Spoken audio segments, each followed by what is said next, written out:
Alright, YouTube, please start. Thank you.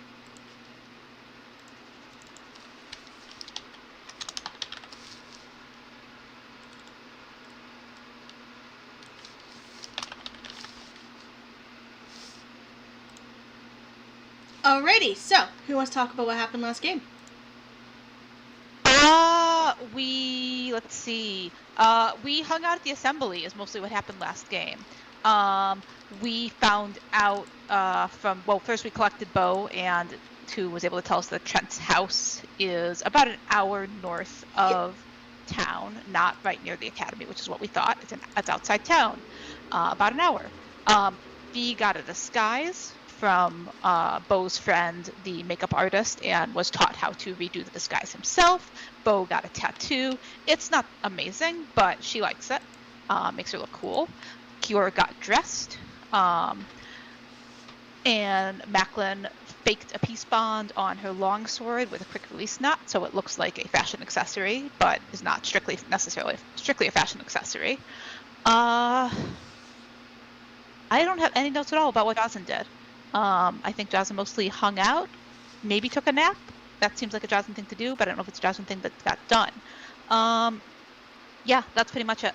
We're going to the Marquise tonight to do those 3 things that are a little bit up in the chat if you scroll up. And tomorrow is the party at Trent's house. So we are off to the Marquise tonight, and might case Trent's house after that.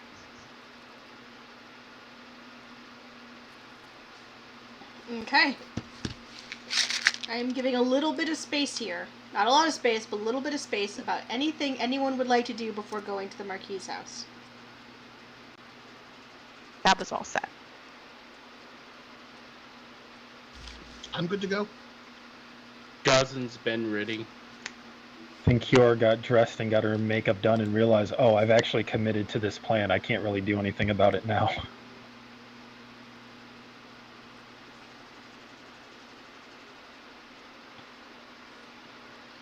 So V, it looks like just about everyone but you is going. Are you still committed to staying home? I think I'm still committed to staying home just because, risking a disguise one too many times when doing illicit things. Okay. Then again, this could be a trial run to make sure it holds up. I don't want to die, Cure. Sounds like V has made a decision. Sounds like it. So, as your carriage takes you across town, you are all tucked into a carriage. It is being pulled by a goddamn griffin. I'm having a mental conversation with Edgar. Well, not conversation, but just reassuring him that this is actually a very, very distinguished position for him to be on, and that everyone is going to be looking at him as though he's something sparkly and shiny.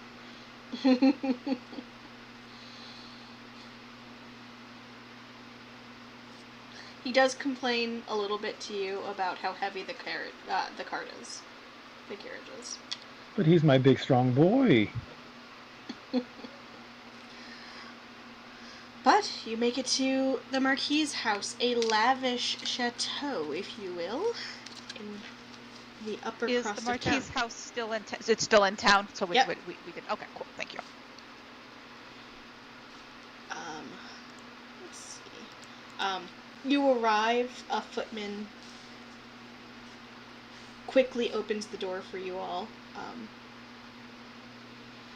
Doors are opened onto a set of marble stairs, and you are escorted out of the carriage.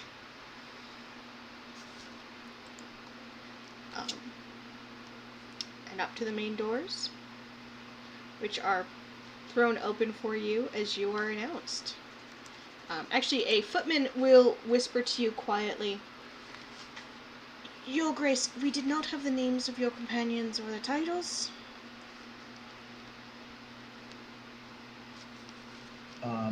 As they ask about titles, Macklin is going to step up, gesture toward Jocelyn.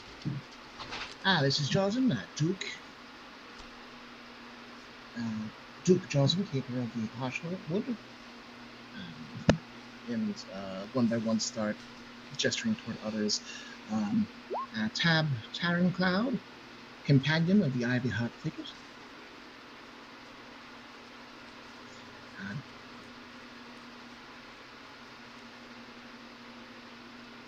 Johnson Broke. Sorry, I missed the word, but I am Count Macklin, protector of the Torin Boots. He nods to you, and then as you are escorted to a large parlor, beautiful parlor, floor to ceiling windows, and these are like, think Swiss chalet windows, like all the way, probably 2 floors up. You are announced as you enter the room.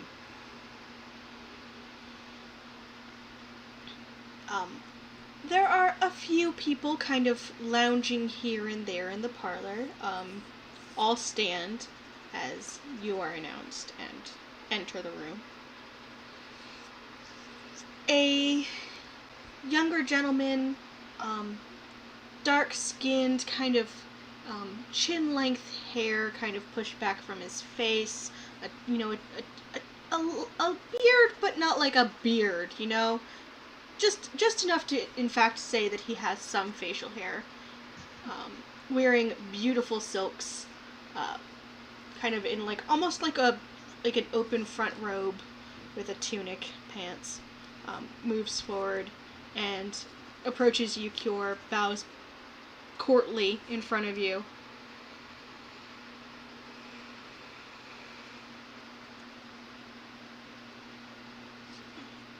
Your Grace, we were expecting you. I'm so happy you could accept my invitation. Upon entering the room, I do a very quiet look around, so that as he bows in front of me, I'm not exactly looking at him yet.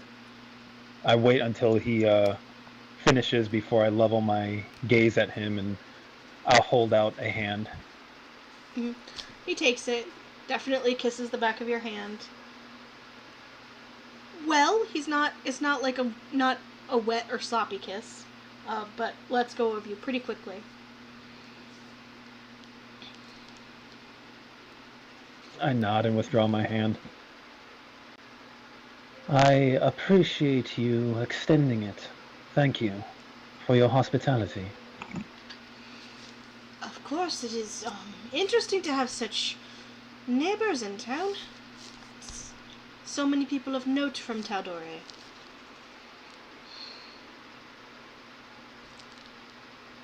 There has been a great many difficulties at home that has interfered with certain foreign relations.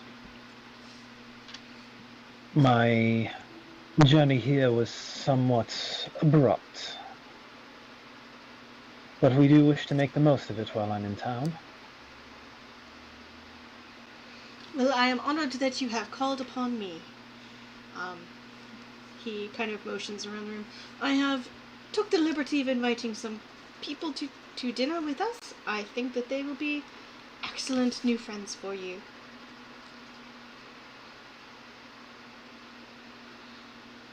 Can I scope out the room and try to get a sense of whether anyone here seems dangerous, particularly capable, or to be eyeing us in a all that's come to mind is an inopportune, untoward way. Anyone who would like can roll some perception and insight checks, and what they roll is what will affect the answer. Oh, that's pretty good.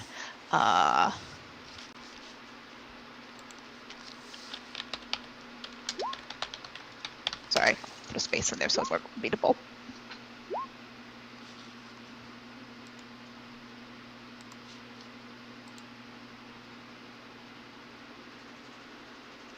I'm going to roll perception in contrast to these insight.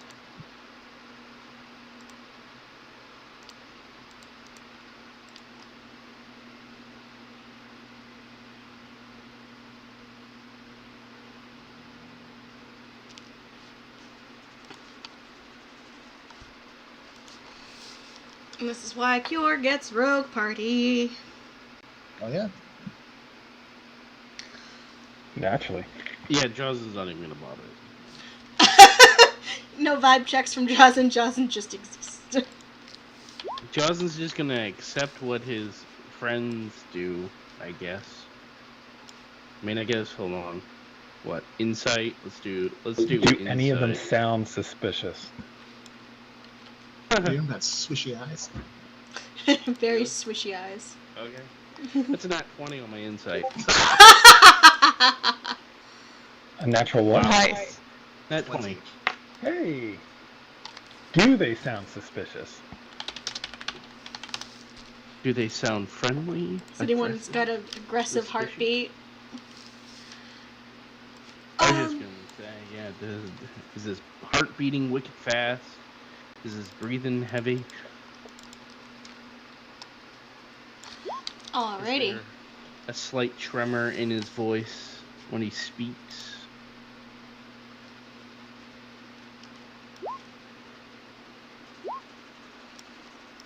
This is where a blind man comes in handy.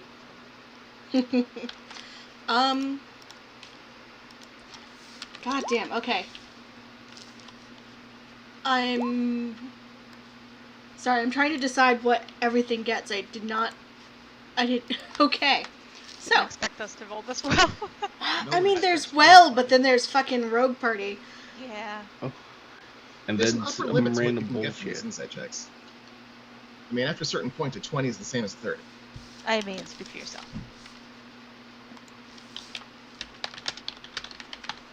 So there are 3 other people in the room other than the Marquis. The first, a gentleman, looks like a half-elf. His clothes are a bit more rustic than the Marquis's clothes. He, definitely is dressed in, like, very fine quality fabric, but it's still wool. It might be trimmed in silk, but it's still wool. You all notice he has, kind of a bald head, very piercing blue eyes, kind of an oblong, bland face with a bristly mustache.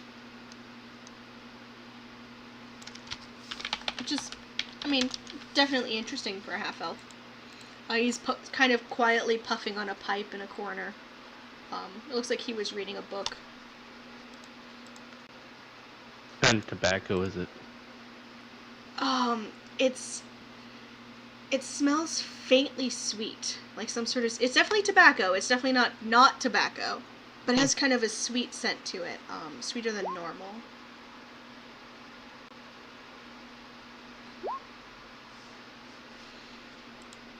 New money. Perhaps. There's another lady in the room. She looks a little bit more. She's wearing like floaty robes in like a soft blue and blue-green color. She's a wood elf, short braided hair. It's like it's short on the sides and the top is braided back. Blonde hair, gray eyes, golden skin. A little kind of an oval face.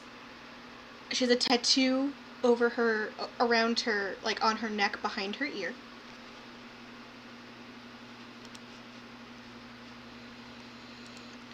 And she's kind of sitting at the table with the gentleman who's reading philosophy. Seems to be about to trying to make a point with him, but he seems unflustered by her. And in another corner there is a gentleman, not blue. There's a gentleman with pale blonde, almost white hair. Pale skin for the Empire, even. Most of the Empire, you notice, have kind of tend towards the darker skin tones, but this gentleman's fairly pale. And kind of purpley blue eyes watches you very carefully as you enter. He seems a little bit more... Shy isn't quite the word. a little less welcoming than the others.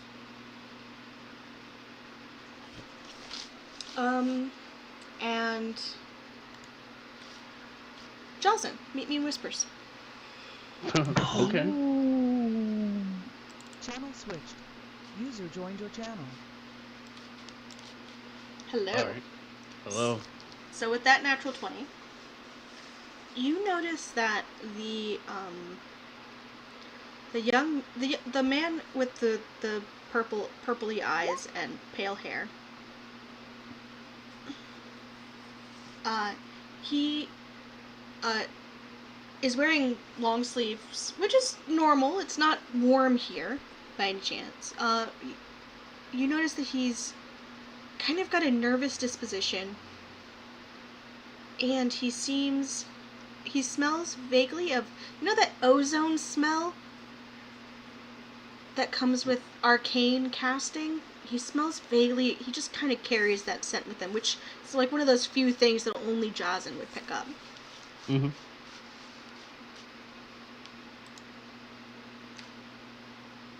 So he seems nervous, and it seems like he practices the arcane. Yes. Okay.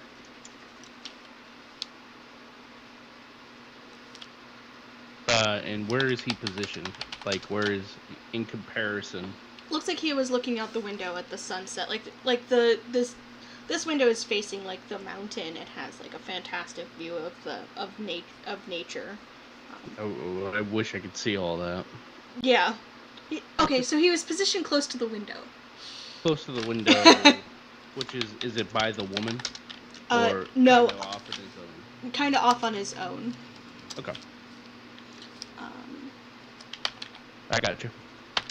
Alrighty. Just answering another question.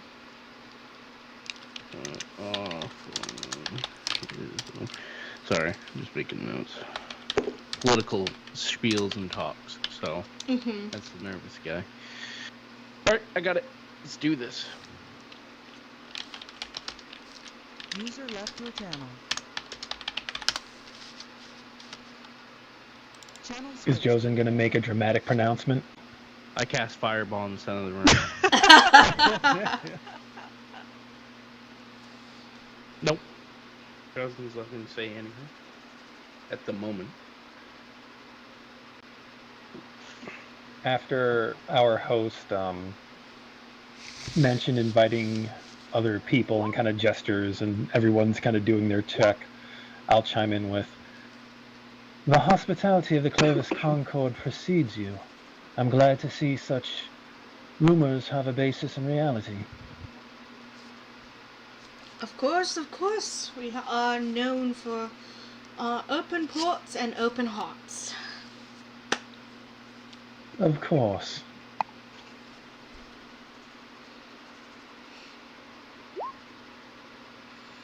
And he smiles. I would be happy to introduce you around the room. By all means.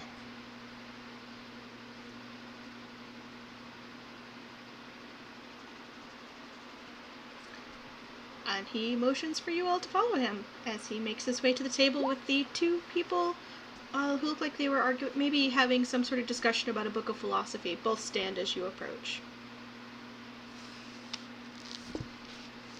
Follow after him with back straight, head up.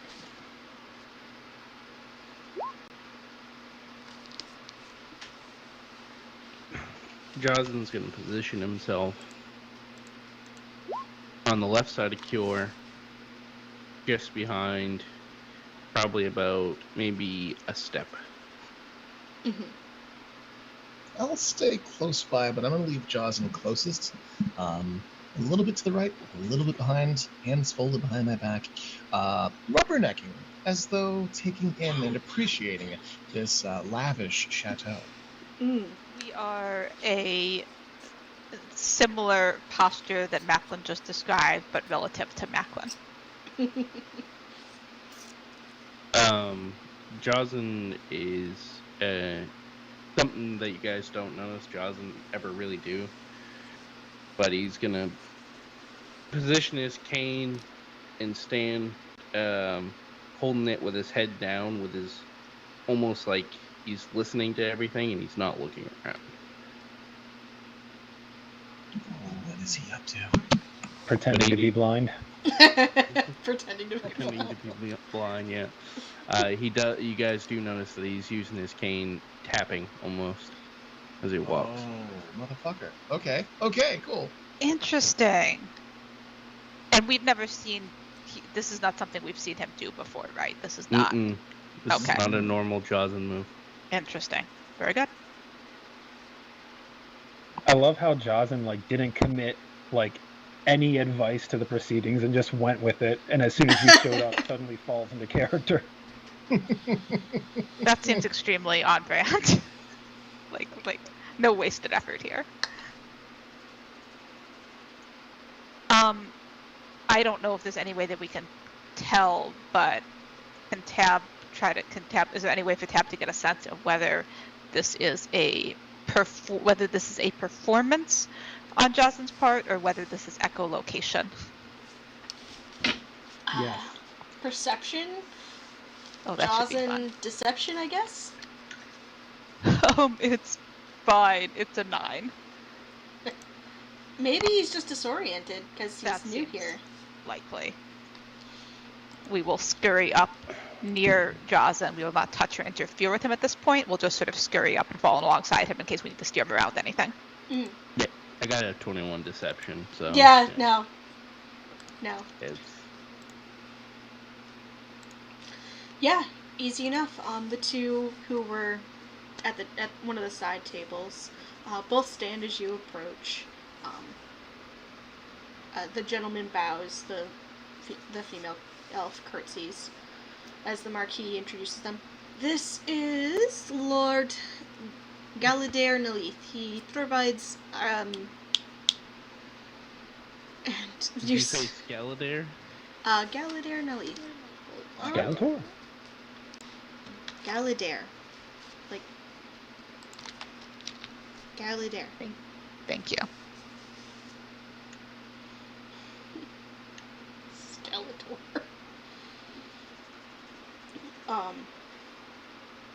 He provides the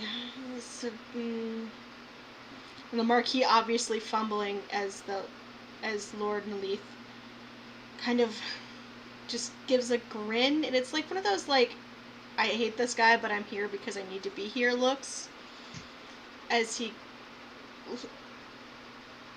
the food for the castle.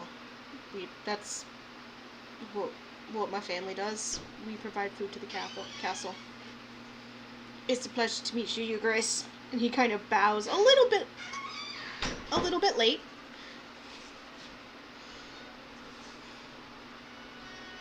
Kind of incline my head a little bit. Keep my chin tilted up at the correct angle.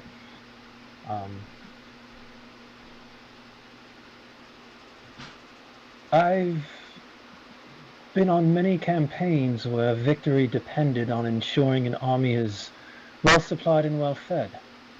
It's a noble profession.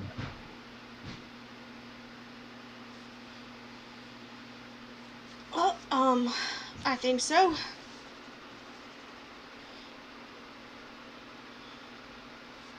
And he kind of motions to the elven woman. And, this is Lady Lauren Tonsel. The elf bows, not bows, curtsies gracefully. Tariel, please. I'm a philosopher from Singorn. It seems we share a continent.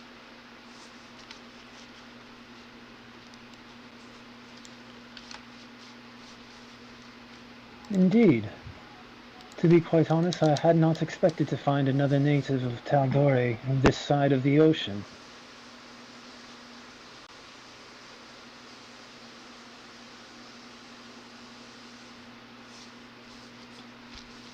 Well, it's been quite a while since I've been home to Singorn. But that is what happens when they take their refuge in the Feywild.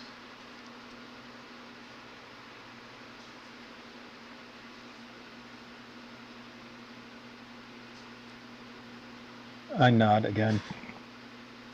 The Feywild is a curious place and very adept at misplacing people. Have you spent long in Rexentrim? Oh, the last couple of years, I think. Yes. And she kind of brushes it off like, what's a year? It's nothing.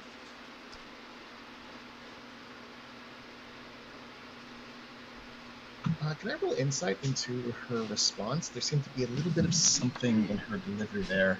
I want to know if she is bitter about the situation. Sure, roll an insight check. I'm going to do a check for that as well, since judging by her responses, it seems very much like she has no idea what's going on back home. Or doesn't care. Oof. Yeah, That figures. sure. Hard to tell. Macklin, there is a tone, but it seems to be like more of a don't worry, I might be in the Empire, but I'm not from the Empire. Like maybe she more than most people in the room might know the politics of all of this.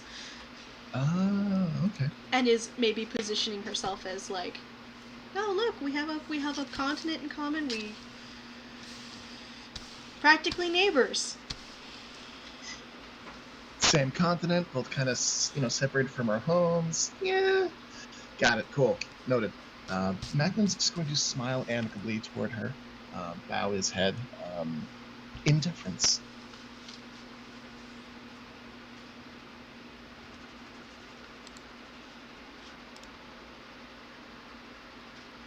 A pleasure to make both of your acquaintances.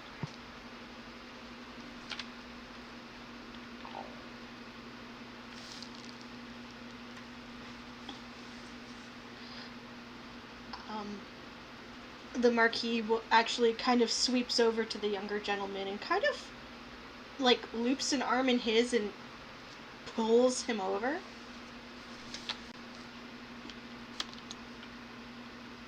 Brazen display of affection. Gotta be direct with his introverts. You gotta insight check that. I will definitely insight check it.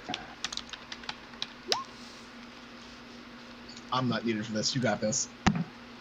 I mean, Kior is historically not very adept at picking out interpersonal relations and interests, so...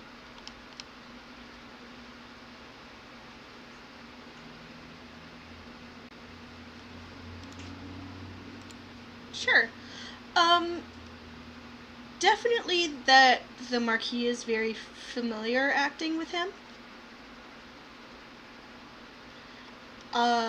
That the youngest gentleman in this, probably in this whole room, seems a bit out of sorts. Perhaps not. Either he wasn't something kind of startled him, like this. He wasn't expecting this, though. What this is might be beyond you for the moment. Okay.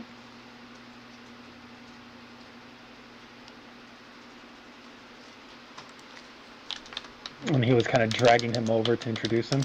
Yes. Okay.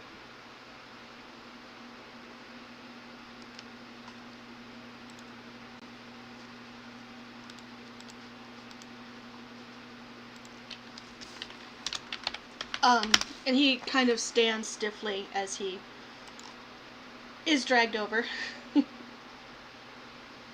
This is the guy over by the window. Yes.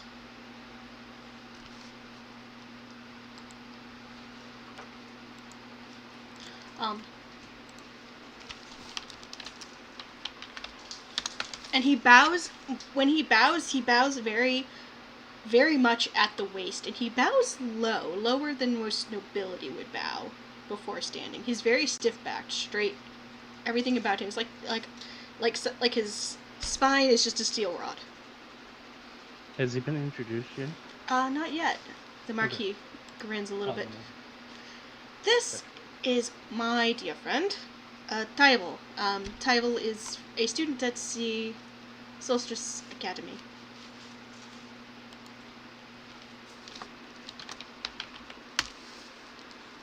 And just the one name, right? There wasn't a title that I Just- missed other than a student. Okay. Student at the Solstice Academy, his name is Tybal.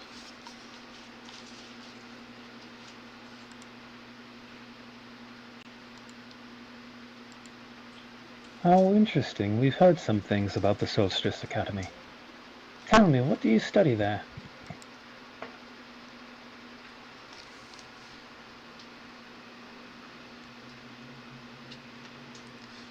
He kind of,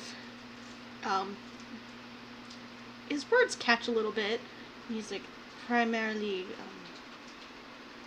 I study, illusion magic.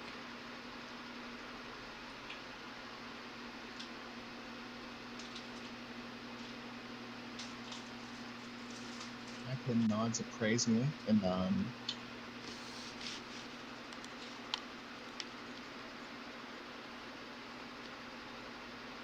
he'll actually speak up, but he'll make sure that Cure has lapsed long enough into silence to not cut her off. Illusion magic is a very fine realm of study.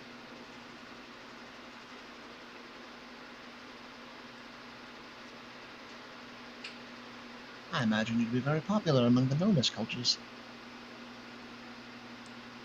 I have not met many.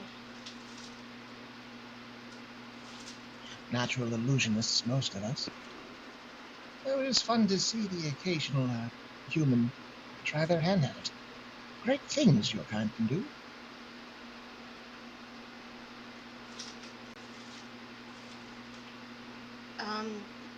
Yes. Indeed, we are all quite capable of great things when we set our minds together. Very blasé statement that certainly has no meaning. Can I get a feel for this guy as I kind of poke and prod him a little bit? Sure. Just a quick insight check, I guess. And while we're all sort of staring and squinting at him, Kat is also staring and squinting at him. Less trying to read the room and more trying to get a sense of like whether there's anything, whether he has any illusions up at the moment, whether he seems to be doing any magic stuff. This is a Trent student, so we are starting to feel him out in terms of what might we be dealing with. Ironically, Jocelyn was thinking the same fucking thing. So that insight check was a nat 20. Cure is so glad she brought these people with her since she's being very, she has so much on her mind about pretending to be, like, an example of Taldorian nobility that she can't really focus on these checks. Macklin, meet me in Whispers. Oh shit. Tab, I don't know. I'll be back for you. Delightful. Channel switched. User joined your channel. Macklin. He finds something about Cure very off-putting and is not meeting her face, her eyes, and not just in a I don't like to make eye contact with nobility because I was not trained in this sort of way, but in a like something about you makes me openly a little awkward. Little skeeved. When I referred to him as a human, did that get any kind of reaction? Oh, what did you get for your The insight was a nat 20 insight. Oh, it's nat 20? Yeah, he seemed confused at being referred to as a human for a second before he was like, oh, yes, I am human. Yes. Oh, I've been suspicious of this fuck since you mentioned him. Cool. Was there anything else? No, that's what you get. Cool beans. Yeah. Can't wait to see what Tab gets. User Yep. left your channel switched. Alright, Tab, Whispers. I'm off. User left your channel. Channel switched. Alrighty, so, that investigation. Holy shit, that investigation. Just like squinting at him from behind. Trent himself would not be able to pass that investigation. I look forward to rolling much worse near Trent himself. It was a 16 on the dice, so it was a pretty good roll. Yeah, something, like, there's, like, a glimmer of magic on his skin and face and hair. Okay. You don't get the feeling that his form itself has been changed over much, but this is definitely not what he looks like. Okay. So it's like I'm not gonna say it's light because I can't tell that, but Tab might be usually concluding that there is some sort of disguise situation here, That would be a good and safe assumption to make with that fucking 32. or something along those lines. Yes, some Okay. sort of illusion magic is probably being used to disguise him in some way. Delightful. But the way is not changing his physical form at all. Like, you don't see, like, the glimmer of magic, like, over his head where he's actually taller or... Okay. So he's probably humanoid of about this size at least. Yeah. Okay. And shoot, I had another question that I felt like I might have gotten. Oh no, it wasn't from that. But I don't know if investigation would get. Does he have any particular sort of accent, or at least am I hearing any sort of accent? The accent. So the accent appears to be the local accent, but it's not the high class one. It's definitely like the lower class that you've heard in Rexentrum. When they do speak common, Taldore common with you, this is the accent they use. Whoever this kid is, he was not brought up in nobility. He was brought up probably like in the streets, or he's definitely trying. He's definitely like putting forward an accent that is not. Grim if Grim went to wizard school. Yes, he's Grim if Grim went to made wizard an school. effort. Yes. Delightful. Awesome. That's fun. Thank you. Uh-huh. Back we go. Back we go.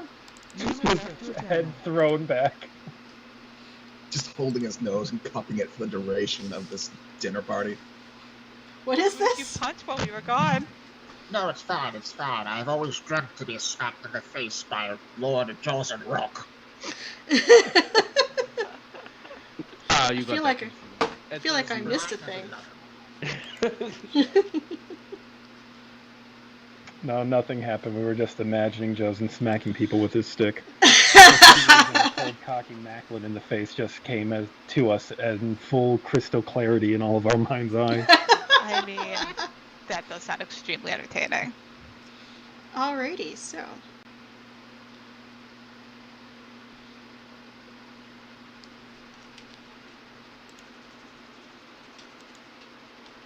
The Marquis kind of smiles at this awkward introduction, like it had been the most graceful introduction he had ever seen. Like, water off a duck's back, he does not care that this was awkward as fuck. Did he have any reaction to my comments about working together? Nope. Fair enough. So, as the Marquis introduces all these people, does he seem, like, giddy and happy? Yes.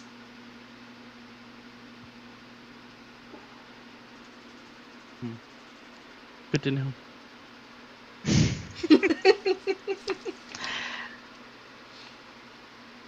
In fact, he claps his hands together, and someone almost out of the woodworks of this parlor comes forward with a bottle of, looks like a bubbly wine, and several, like, wine glasses, but flatter, that looks like champagne glasses for those of you who are trained in such things. We should mark the occasion of us meeting. And he pours everyone a glass of champagne.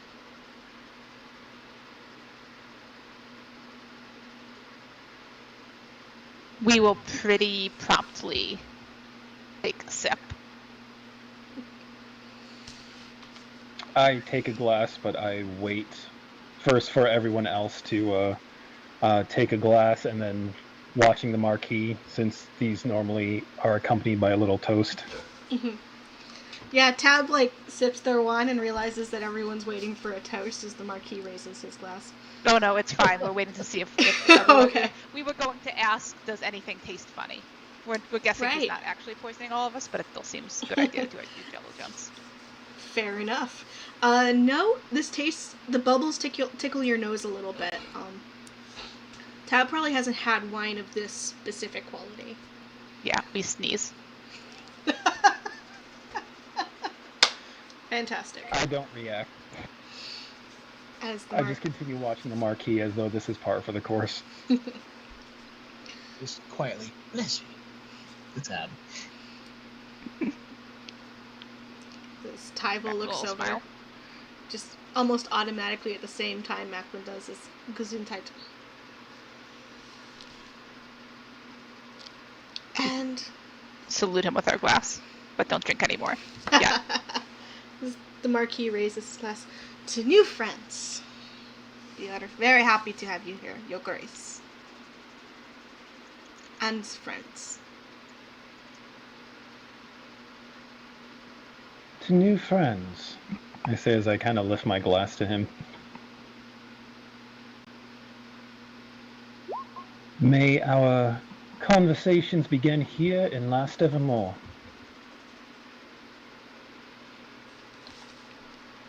Everyone clinks glasses and takes their sips. Tyval drains his glass and puts it back on the tray. Jonathan clings gas, but he doesn't take it. He doesn't even drink it. Macklin clinks and sips. Just a little sip. I clink and sip after I watch the marquee drink first. Yes. Does Tyvolt also like sneeze, or does he seem comfortable? Does he seem familiar with this? He seems familiar. Okay.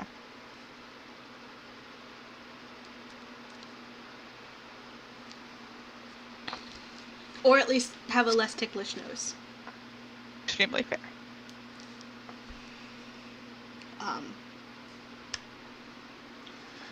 As the Marquis kind of claps his hands together, music, soft music, not dancing music, definitely like mingling music, plays. And it is open for conversations. I'm assuming we're all like seated together at the table, yeah? You guys are all standing. You guys haven't even We're all sat. standing? Yeah. We haven't even sat yet. Right. Are his allies, his friends, these three people, are they seated now, or? They have not sat for reasons Macklin would know this of propriety. Cure is standing. And hasn't given them leave yet, so because Cure hasn't given them leave yet, they can't sit yet. Right. I will,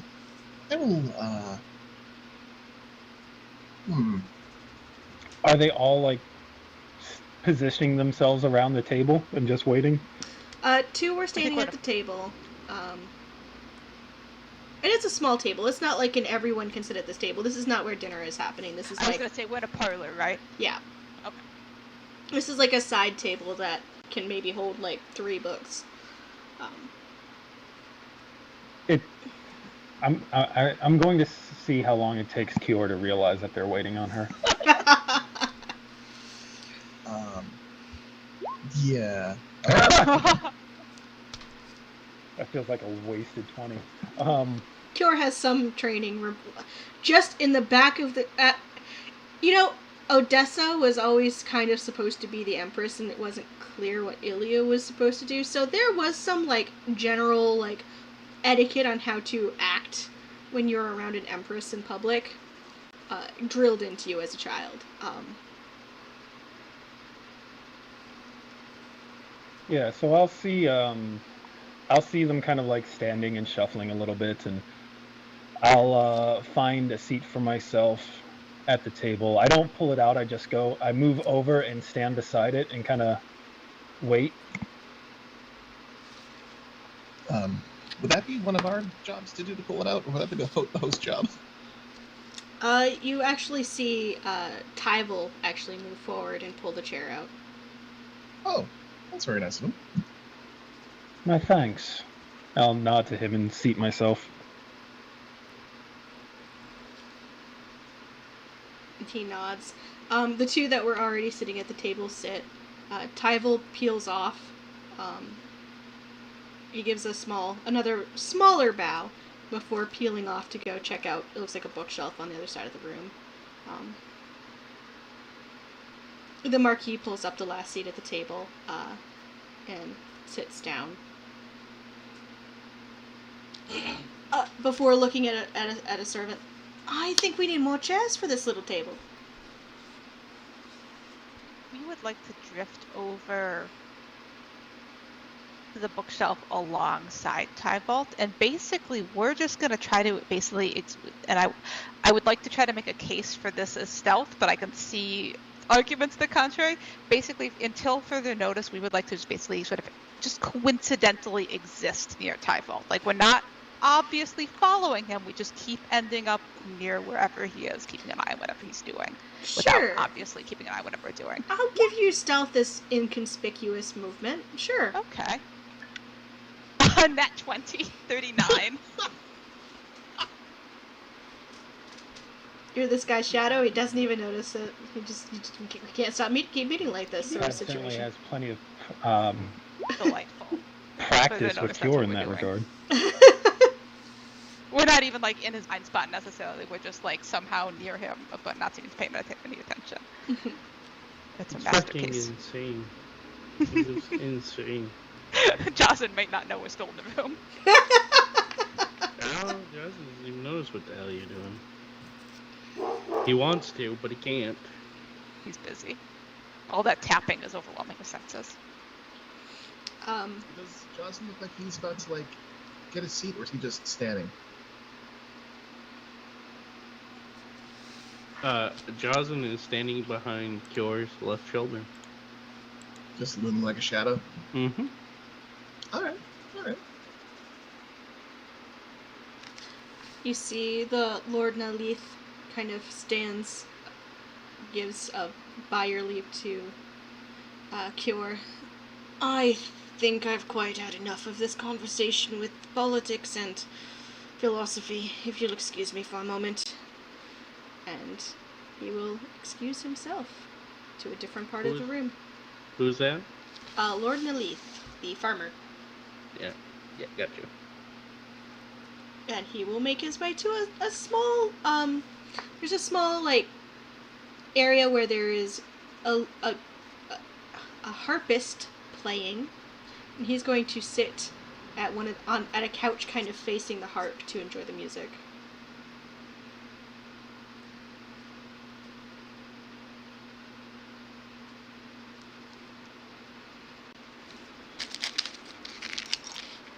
I watch him go with vague amusement on my face.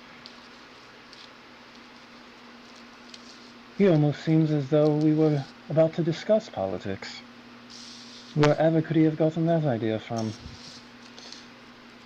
Toriel laughs. Oh, we were just discussing philosophy.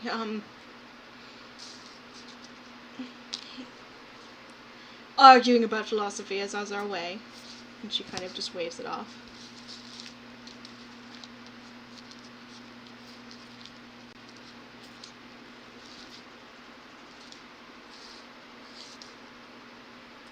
Oh, interesting. What sort of philosophy were you discussing?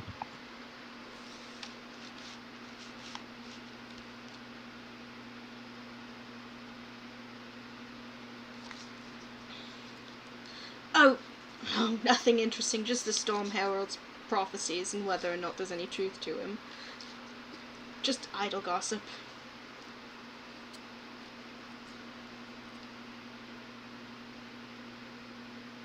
Storm Herald prophecies. Were those, was the Storm Herald the source of the prophecy regarding Ilya? The prophecy that has been put towards Ilya, at least, yes. Yeah. The Storm Herald is basically, I'm just to give it world, it's, what's his face? Like Nostradamus? Yes, that's the one. Where he wrote a bunch of it, and everyone kind of interprets it to be about now.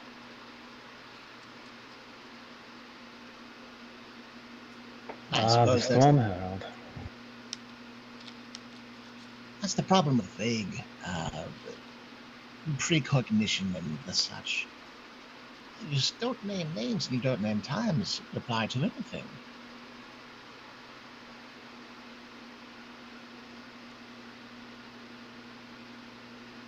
He does seem to be in vogue these days. It does. Well, there's a lot happening in the world. People are looking for reason for things. Oh, people are always looking for reason. Toriel just kind of shakes her head and takes a sip of her champagne. Otherwise, I'd be out of a job.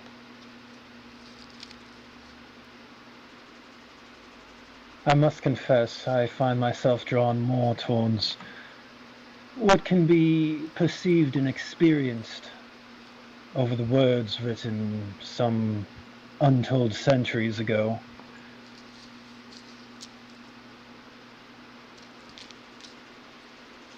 Well, then you'd get along with Lord Nilith, then.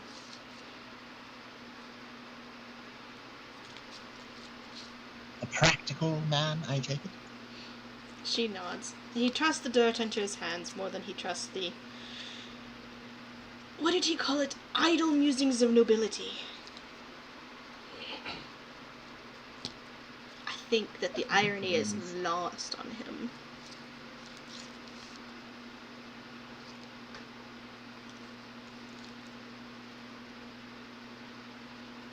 Well, the way I see it, there's two ways to approach it.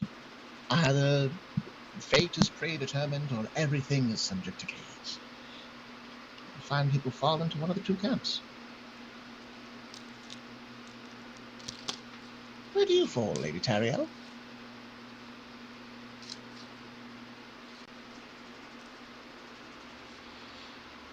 I believe there is nothing new under the sun, and that it's all cycles. Just a repeating pattern.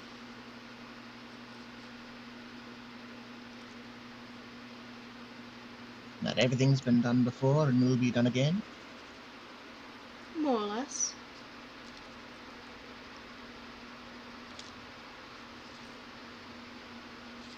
Forest rise, forests burn, and new forests grow.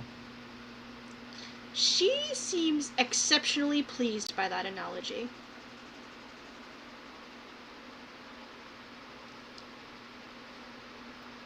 He just does this faintly toothy smile. It's genuine enough.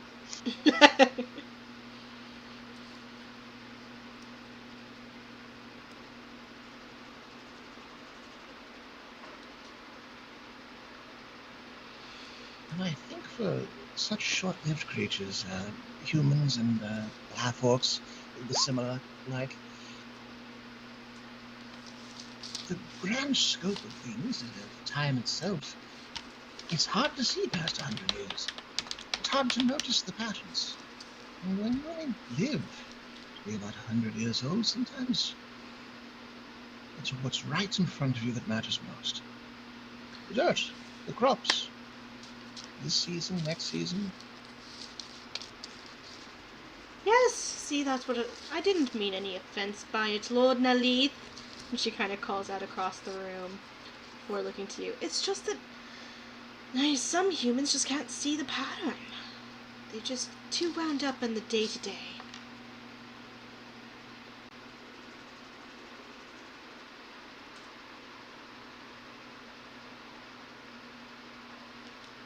Michael nods and sips his champagne and places down, rubbing his chin. Can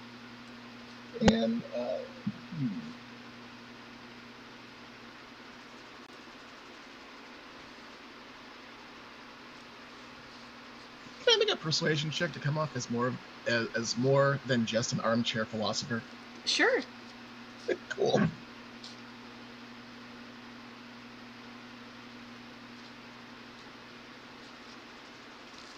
That's a 26.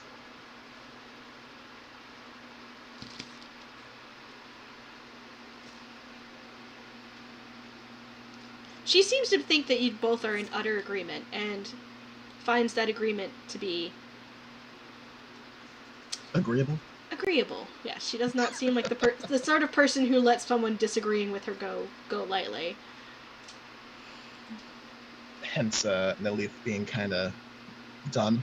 Yeah, hence Nalith probably being kind of done. Oh yeah, elves will do that to you. Elves will do that.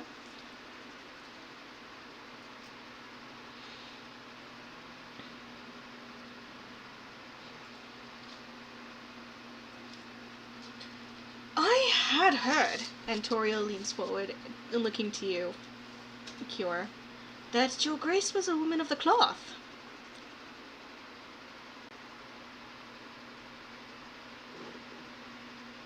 I sit back a little bit. I do have my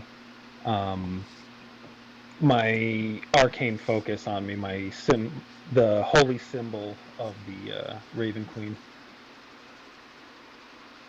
I am. I am a devotee of the Matron of Ravens.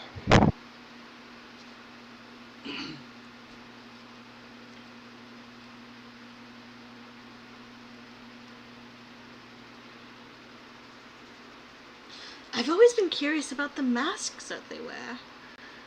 I admit, I don't think any of us knew what you would look like when you came.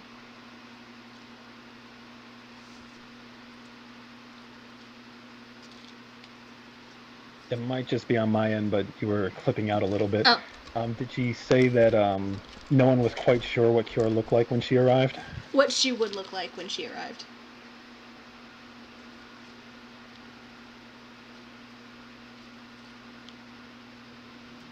I'm sure everyone was disappointed to learn that I was not a sharp-toothed harpy with fangs filling a wide maw ready to devour the children of Rexentrum.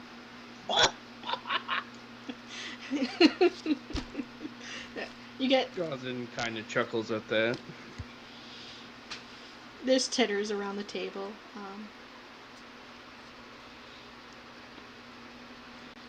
Well, I mean, Ilya has a reputation. That she does.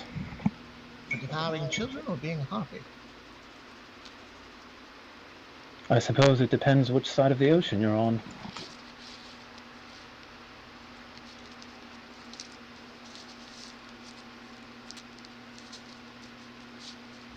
People do tend to talk a little more than they should. I will give Ilya one thing. If there's anything that they've gotten right on this side of the continent, it's that she is a fearsome woman.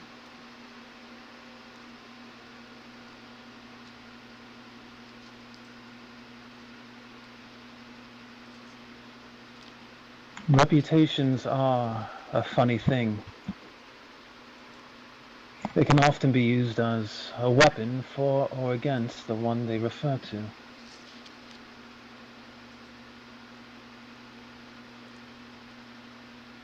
And I find that it is far easier to believe the worst about someone. But it is the mark of an enlightened mind to inquire and engage their curiosity, to learn where the truth lies. And I'll nod towards Lady Tario. As a philosopher, I trust you possess an enlightened mind of your own. Of course. I would love to hear all about your sovereign. And she kind of leans forward like you're about to drop some hot goss.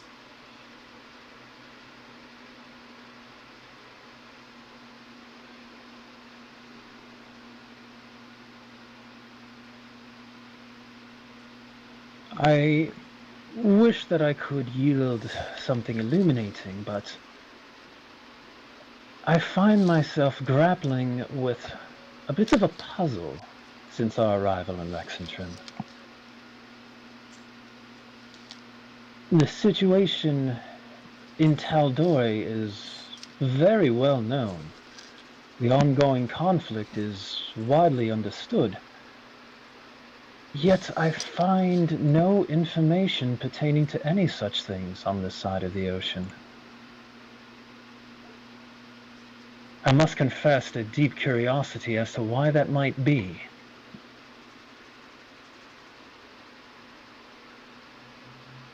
I say it in a way that I'm kind of phrasing it as kind of a rhetorical question rather than like I'm asking anyone here to answer.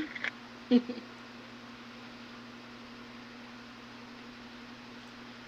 see Toriel kind of wave it off. Oh, anyone of import knows what's happening. I think the Emperor just wants to protect his people from fear, from the things that scared people do.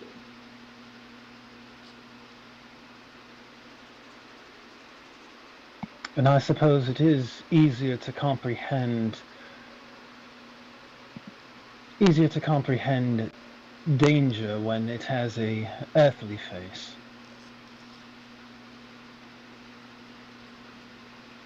Besides, The conflict. Go ahead. Besides, the battle's on the other side of the world. It doesn't really affect the people here on a day-to-day basis.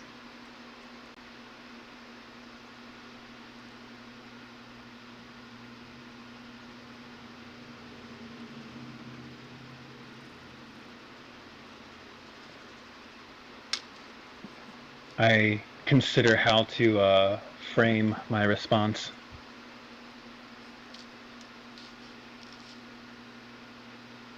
The people of Iman thought the same thing regarding the distant dragons of Taldore. They were so far away, the stuff of legends. Surely they posed no real threat. Surely they were of no consequence or concern.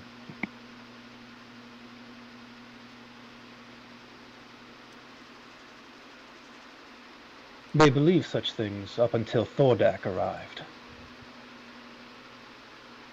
One should always be mindful of what's happening on the other side of the world, before what's on the other side of the world falls upon their doorstep.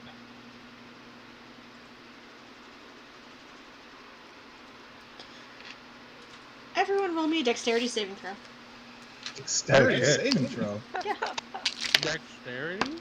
Yeah. Oh, that was Not going to be good for Cure. Oh, hey! not great. Not great. It's an 18. I mean, it was a 5. Sure. It also just occurred to me after Cure got done with that metaphor that, oh, Cure is on their doorstep. Oh, wait. We're next to Cure, too, so we get +5 to that, right? Yeah. Oh, how Yeah, big is anyone this room? sitting around her. Fairly large. So if I'm over by the bookshelf with our friend, I'm more than 10 feet away? Yeah. Or more than... What level are we now? We're... So you're more than 30 feet away. Okay. Then I will stand pat with my 18. It's okay. Wow!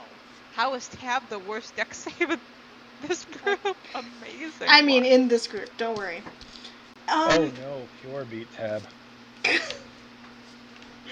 So That's the real shame here.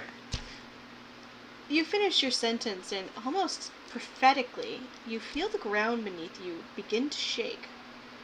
And feel like everyone's been next to it, like on a train platform as a train goes by. Yeah. Feels a lot like that. Oh, what's the rest of the room doing? The rest of the room's shaking. I mean, the people in the room. So the Marquis lifts his glass, like, in a little bit too experienced of a way. Hell, I'm probably starting to rise to my feet, like gripping the table and the chair in alarm. Lord Nalith and Tyval go tipping ass over tea kettle.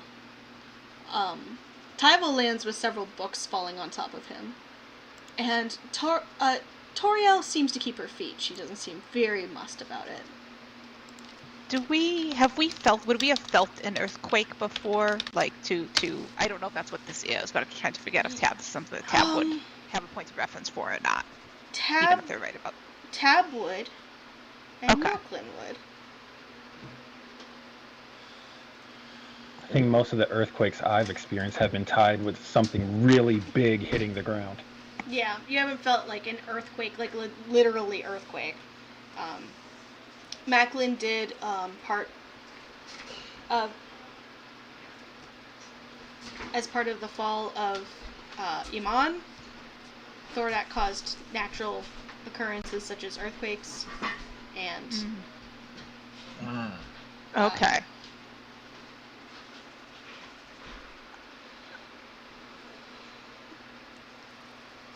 But no one seems too perturbed about it except those who fell over. No, everyone seems quite shocked. Oh, okay. Can we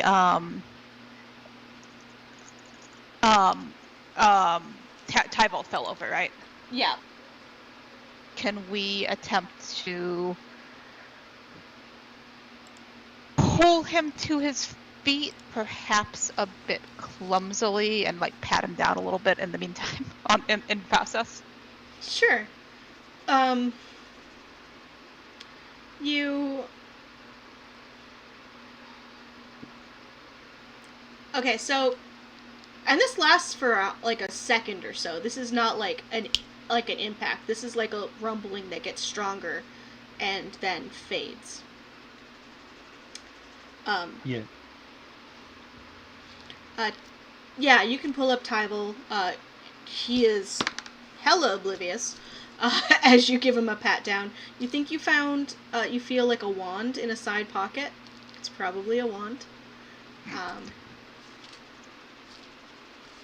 Okay. But he generally seems shaped the way that he is. Nothing Okay. seems unusual about that. We'll nothing else at this moment in time, although we can remain just coincidentally nearby. Okay. Also, actually, as long as I'm talking, did he seem to be paying any particular attention to the conversation that was happening over there, especially when Kior started asking why the news here was different than the actual news? He was definitely Or was he- listening, yeah. Okay. But he was listening, he didn't seem like he was more intense. Okay. He's definitely paying attention, though. Well, we might have some questions for him at some point, but this is not the moment. Thank you. Yeah, I'm standing by the table in the chair, kind of looking around. What was that? Ethan moves to stand as well. Is everyone okay? Just listens for the sounds of crashing or shouting, or he looks alert. Sure.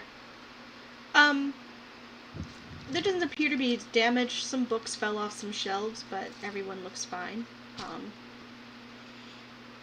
Is there a window out?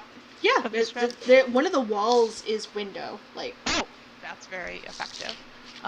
Does there seem to be any sort of chaos in the streets outside? make a perception check. This will be bad. Oh, 14. 14. 14. Doesn't seem like there's any chaos immediately. Definitely people are leaving their houses to go outside. Okay. But there doesn't seem to be any, like, chaos Major per property se. damage. Yeah. Right? Okay. Looks like it wasn't strong enough for that. Like, knocked over an awning or two, but someone's cabbages are rolling down the street. But It's about at this time that Kior would notice that Jocelyn's hand's on her shoulder because he's standing right to the left side of her. yeah. Oh, yeah. And Jocelyn, you felt an earthquake before. You know what they feel like. Was this an earthquake? Yeah. Jocelyn would say to the Marquis, "Is this common in this area?" Marquis shakes his head. I've never felt that before. How interesting.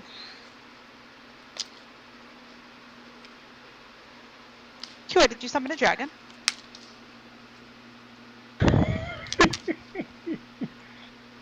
As everyone at the table looks straight at Cure. I look at Tab. We You look guys back are at you. seriously not gonna fucking believe this. I was rolling that 20. Oh, Johnson's on fire. Hopefully not literally on fire. No. Tab looks back at Kior. I'm inciting the Marquis to Curiously. see if he's lying. Delightful. The Marquis does not appear to be lying. He appears to not be put out. It's definitely like, this will make a fun story tomorrow that we met the queen consort and the ground literally shook. That might work in our favor. No, summoning dragons is sadly beyond my expertise.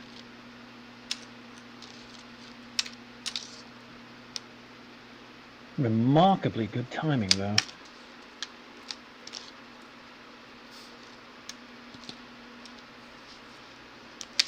Tab, roll a perception check. 15, 1-5. 1-5. Okay. You kind of hear Tyvel mutter something under his breath in a language you don't speak. That's real funny because we were just about to ask him a question. So we will turn to him earnestly, not loudly. So we're speaking through him, not necessarily to be overheard across the room. Although, who knows? Do you know someone who can summon a dragon? Me? No. Nine. I don't know anyone who could summon a dragon. Oh, we thought that might be a thing that happens at the academy. Not that necessarily, but we've heard they're very powerful magicians. Such. Okay. I do not know anyone who would summon a dragon. We not. Such magic is obviously possible. He kind of looks out the window and looks up at the skies like, did these fuckers summon a dragon? We just coincidentally accompany him to the window to look out earnestly. No dragons. But you said you do illusions, you don't do summons? Are those different? Yes. And who do you study with? We have a friend who didn't come tonight, who is very interested in learning magic. Well, knows some magic, but is interested in learning more. I study with Master Ikathon.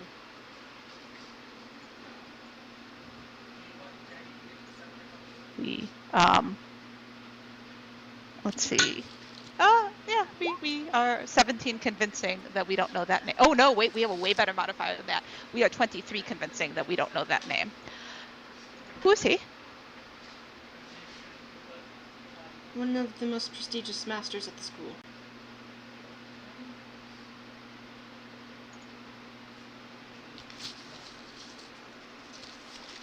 And are you here on his behalf tonight? Or is this recreational?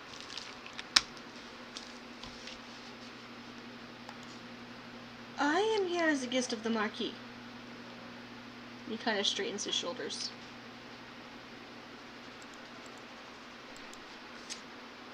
Does that mean it's recreational? Yes, it's recreational. Any particular tenor to his sense of guest of the Marquis? Yeah. Okay, roll an insight check. Oh, damn. 29. 29. It's hard to, like, he's definitely here because he is a guest of the Marquis, though how long-term that is up for debate, and how willing that is up for debate. However, you are getting the feeling you are wading into dangerous territory as far as continuing to ask him questions about this. Extremely fair.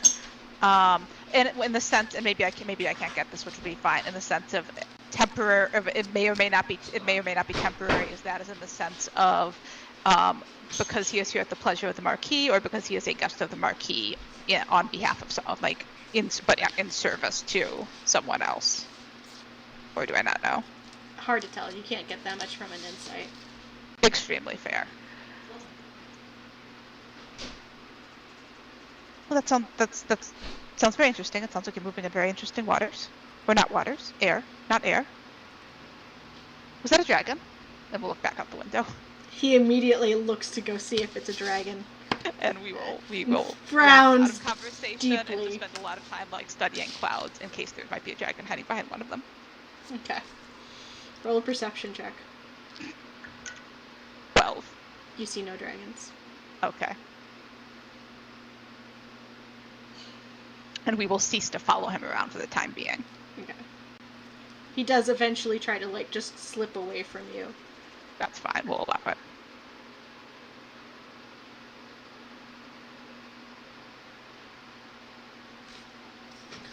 Give me just a moment, everyone. Sorry.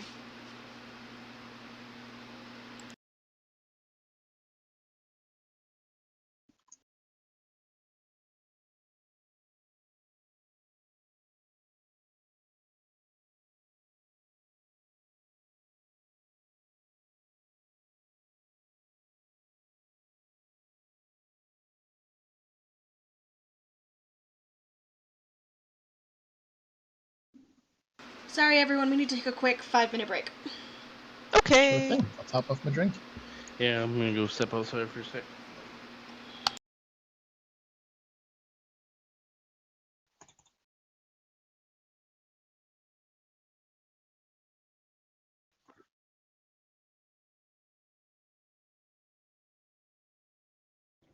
God, that was a hilarious moment. Oh, yeah. Just set up perfectly. Did Kira mean to be threatening them there?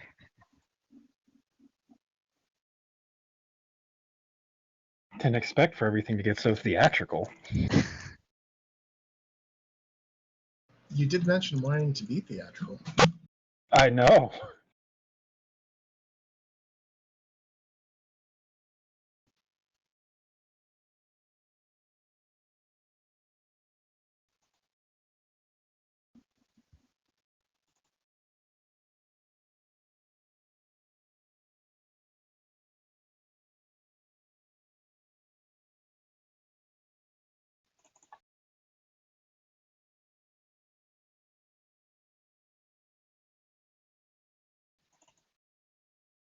I think we've been doing pretty good so far. We've made friends with an elf, we've ignored the Marquis, as he rightfully deserves, and we freaked out that little fucker from the school. I'm gonna step aside, be back in a bit.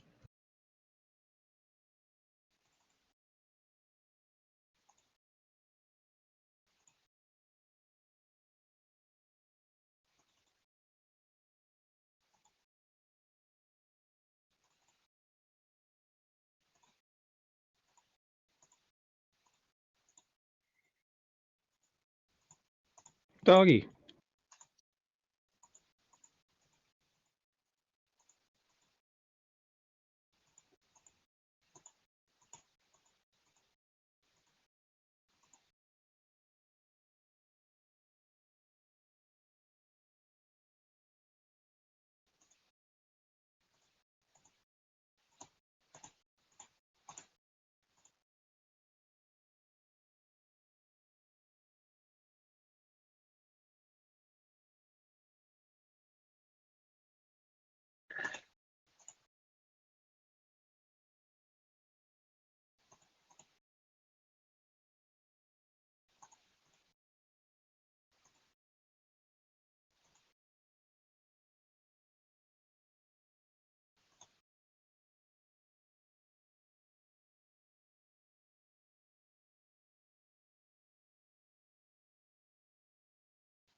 I'm back.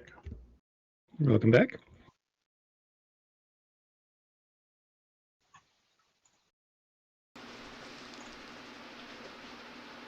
Alright, I am back. Sorry about that. Just too many dependents for Sam to handle on his own.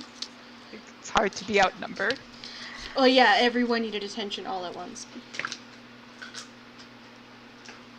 Welcome back. Thank you. Rob's AFK. Rob's AFK? Okay.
Alright, my computer keeps giving me these. You should restart messages, so if I vanish, obviously the computer is possessed. Okay. But I'll try to head it off.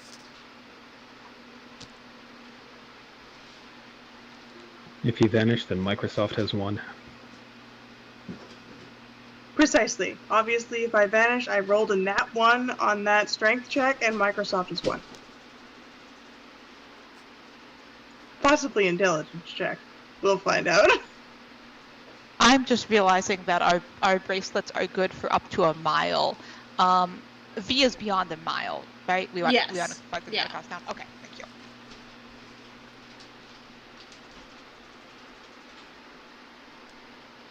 you. Tab gets bored at the party, so calls up their best friend. What are you I mean, if we talking have This is questions V's about- uninterrupted reading time.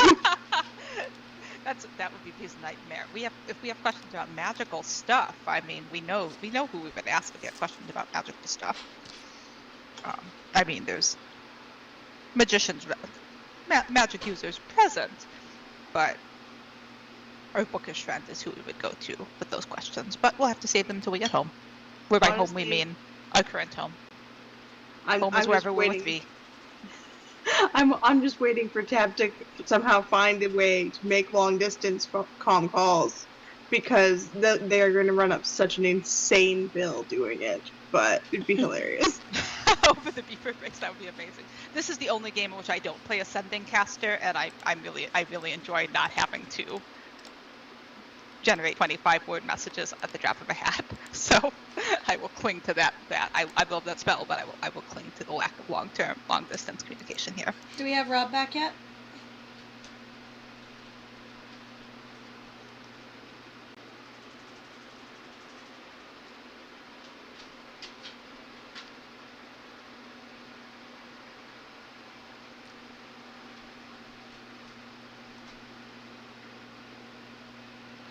Okay, at this point, we'll just continue. We'll just circle back to Rob, because it's been more than 5 minutes.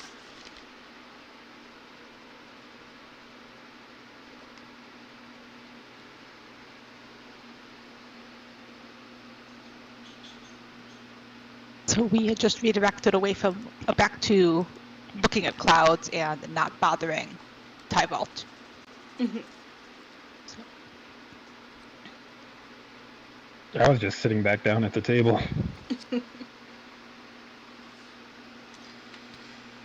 Right. Yeah, the Marquis looks curious, pleased, not disturbed by the fact that an earthquake just seemed to fucking happen.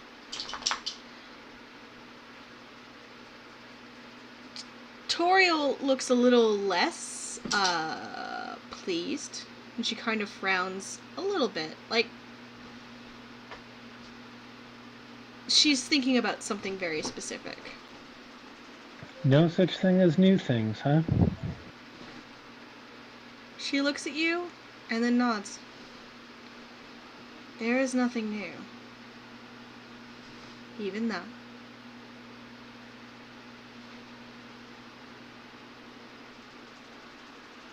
She's doubling down on her philosophy.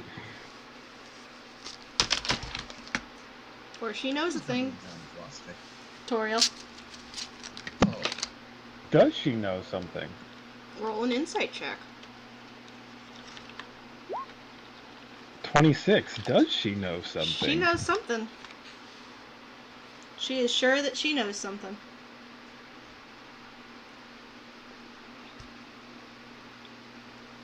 Oh? I'm willing to be illuminated. That was a somewhat new experience for me. Usually there's something large and threatening on the other end of such quakes.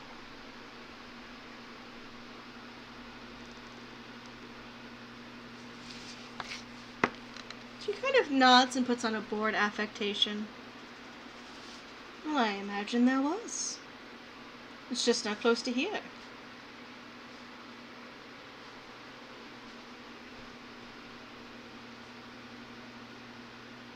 Oh, did not mean to touch that. You believe something happened in the city? Probably quite a bit further than that.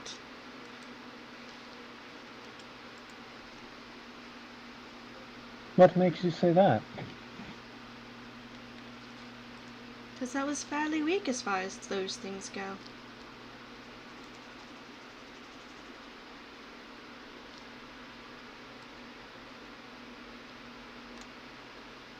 As I understand it, such things can vary in intensity.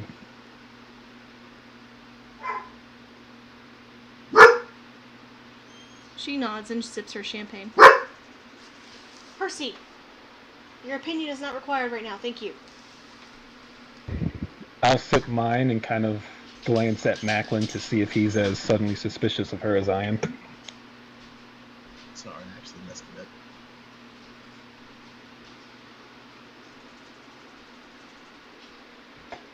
Instead, I just see Macklin like patting himself down because he just spilt his champagne against himself. Yeah, sure. The elven woman was just, probably just as you came back, was she and Kiora were discussing the earthquake and whether something terrible caused it. And she said, probably, but probably not here. Oh, I haven't missed much then. Okay.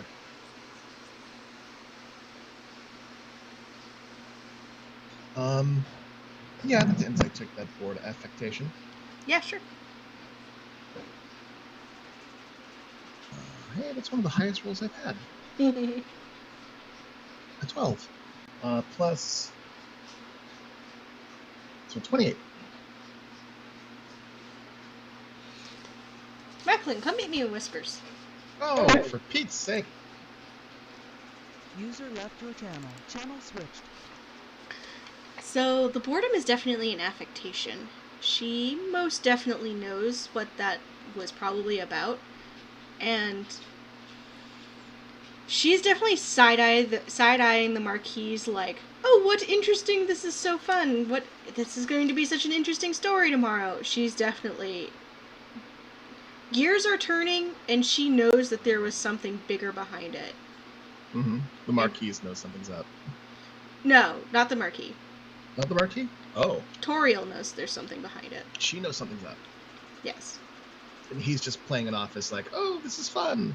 He seems to, with that high of a roll, he seems to genuinely just think that was a fun thing that happened. What a fun story that will be for tomorrow. He's such a dandy. Toriel seems to have a deeper understanding of what the fuck just happened.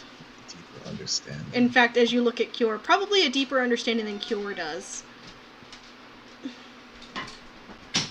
Though she seems surprised by it. She seems to have expected Cure to have context for what the fuck just happened, and is a little surprised that Cure's like, well, what happened then?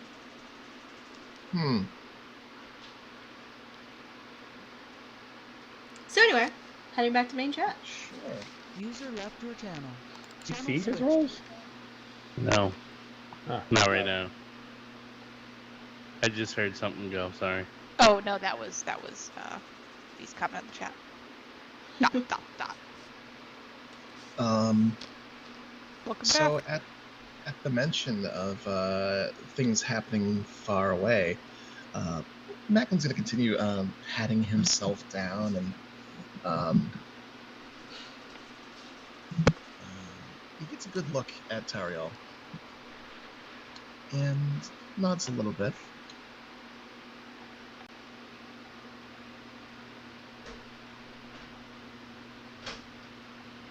Well, for all we know, it could have been something very, very large happening, something very far away.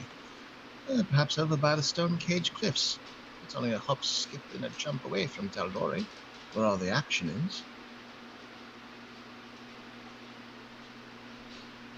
She inclines her head and sips her champagne. I look at Macklin because I have no idea what he just referenced. Oh, yeah. Well, between the two continents, you see this very small channel of water. I believe it's the Shearing Channel, yes? Presumably, something very large could cross over.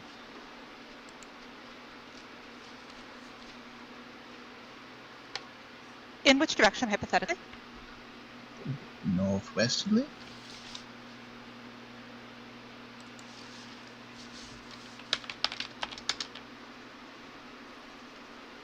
But that's a conflict that's very far away. Not something to worry about here, of course.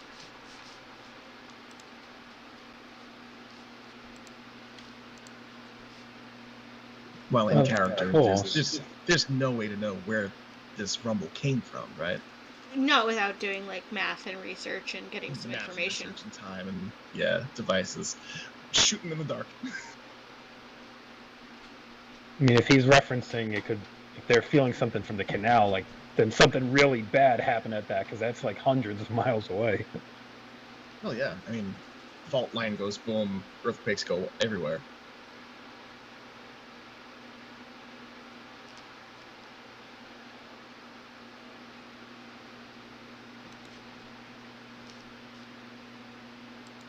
Is the Marquis sitting with us?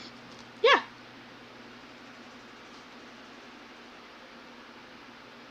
You seem to be taking things remarkably in stride, Marquis.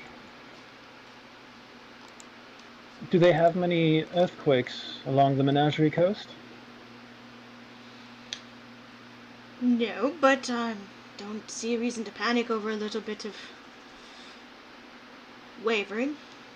Why not? I mean, kind of shrugs.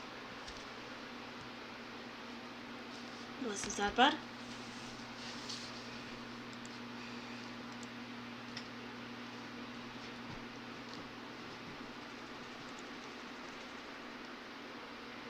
I apologize, I missed what he said because a sudden storm just like really kicked up outside my window. He just kind of shrugs. It wasn't that bad. Why would I worry about it? A fair point.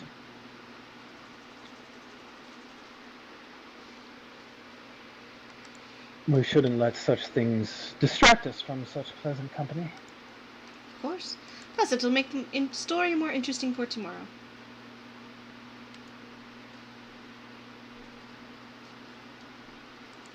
Nothing quite livens up a party like a good old-fashioned shake-up. We did hear a rumor that there was a gathering tomorrow.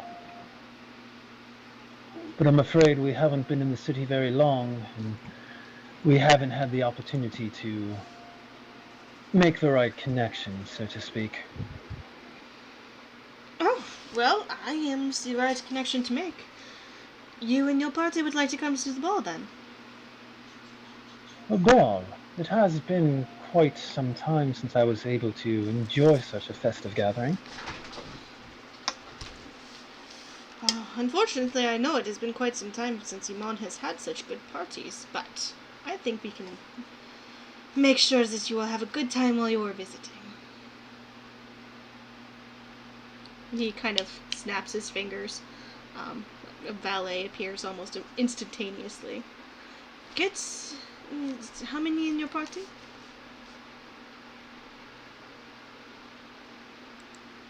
I take a moment to do some math since our party grew a little bit, and I will give him that number.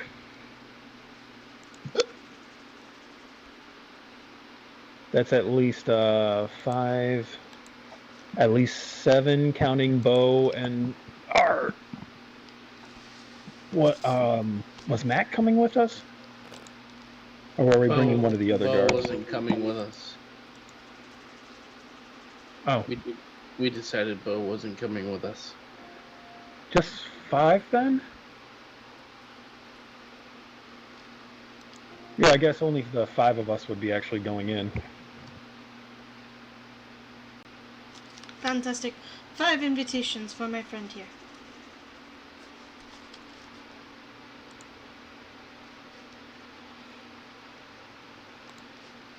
Your kindness knows no bounds, Marquis. I'm happy to have such esteemed guests at my party.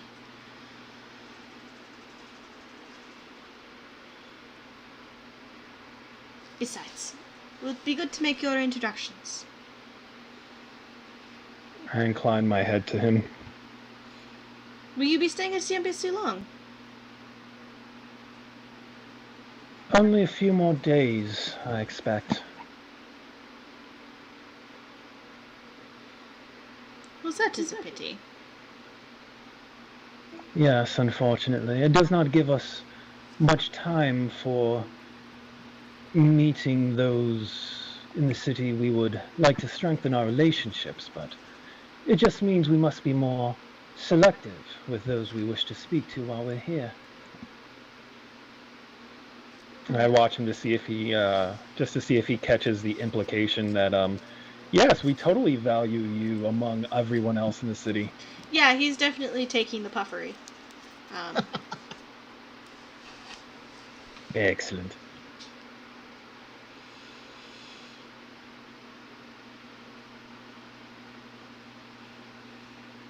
Well, I- Go ahead. I must say, I'm surprised, Master Uladan, that you've managed to make such esteemed friends with an archmage. As I understand it, Ickathon is an archmage of some sort. To throw you a party, he must think very highly of you. Oh, I'm throwing his party. He is not good at parties, so I offered to throw such thing for him. Oh, forgive me.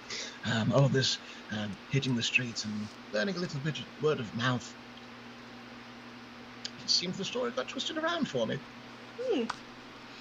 Well, no, So you would go out on a limb to help him throw a party. He must be a real stuffy bore of a man, then.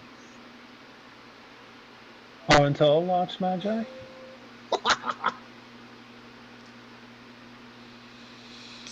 he is. Parties are not his forte, but he is a good man to know in the city and a good man to be friends with.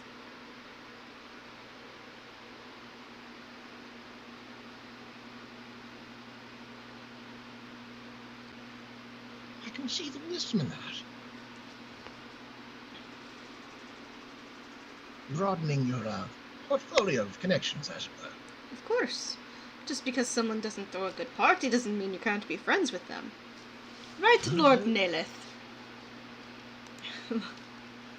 Lord Nalith stands. He's still kind of wiping the spilled champagne off of his shirt. You're just kind of just shy of eye rolls at the Marquis. Right.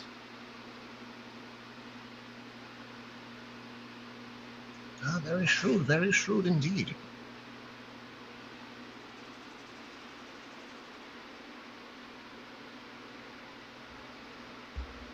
I have to ask, Marquis, you've done so much for us. You've invited us to dinner. You provided us invitations to what I'm going to assume is going to be a glorious party. But you've asked nothing in return. Is there nothing that we could provide to you that would be beneficial to you and your own?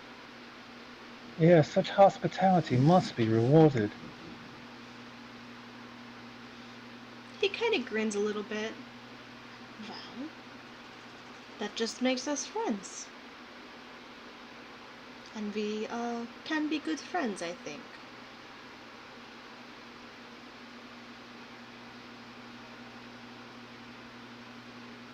I don't know about the rest of you, but I didn't like that at all. Yeah, I was just reaching for the mute button to ask if I can tell if he means friend or if he means, like, let's Pocket. be friend. Yeah. Yeah, I totally want to make an insight check on that. Word, same.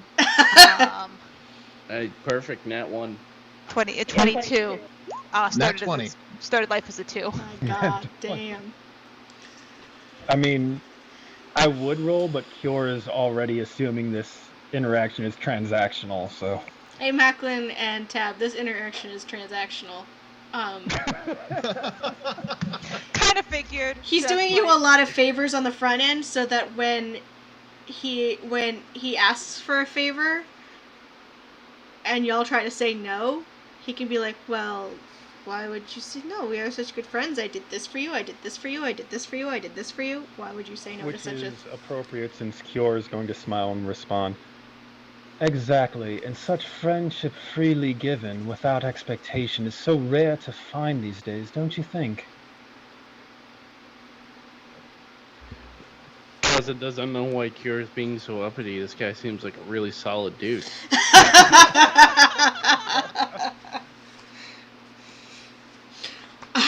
As I say that, I'll actually reach over and place my hand on his. He gives you a wide smile and puts his hand on top of yours and just gives it a nice gentle squeeze. Of course. I hope we can be good friends before you leave. Very good friends. Like every muscle in my body tenses and I force myself not to move for a moment. I incline my head and lean back and withdraw my hand. I do believe there's a great deal that our nations can do for one another. Of course, without antagonizing the Empire, we would never dream of such a thing. But as I understand it, there's some misunderstandings in the ocean that we could see about clearing up.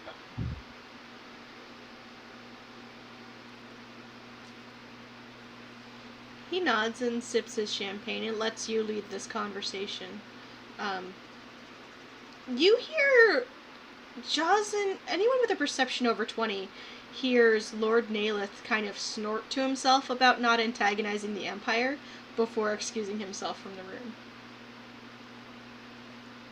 So when Cure said something about not antagonizing the Empire, Lord Naleth just straight went and then left. Oh, Cure would not notice that at all, but the player is so curious about that reaction.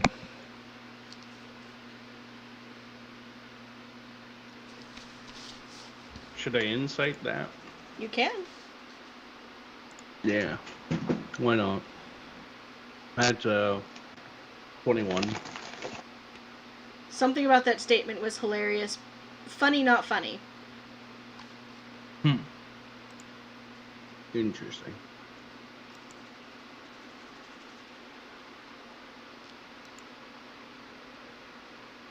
I would say maybe even sarcastic lol.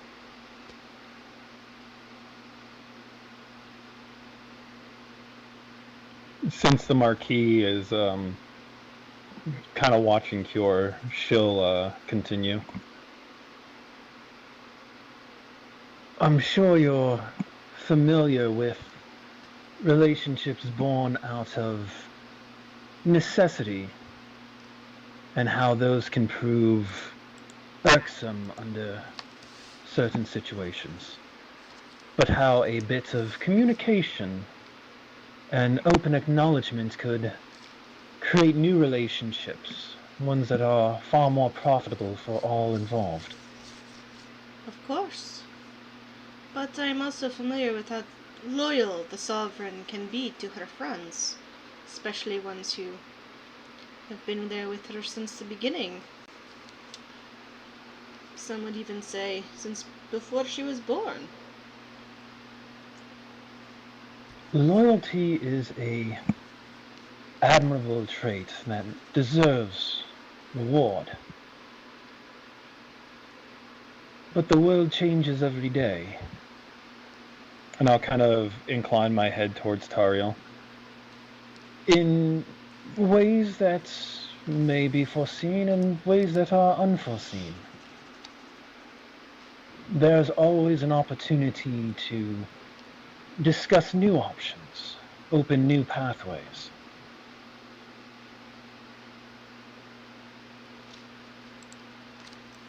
Why shackle oneself to the past when the future poses such potential? Have you seen the cartoon animation of the Grinch as his smile spreads across his face? You get that as you talk about not being shackled to the past and embracing possible futures. And he lifts his glass of champagne to you. I will drink to that. I'll lift mine back and salute him and take a sip.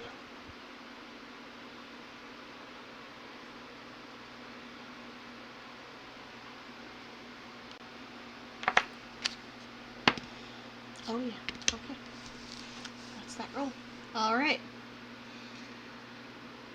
You hear from the door a soft chime sound, and the Marquis stands. It appears dinner is ready to be served. May I escort you? And he offers you a room, an arm cure. Yeah, Gary offers you a room. I mean, Cure just did give a whole speech about not being shackled to the past. And made no promises whatsoever. He made no promises.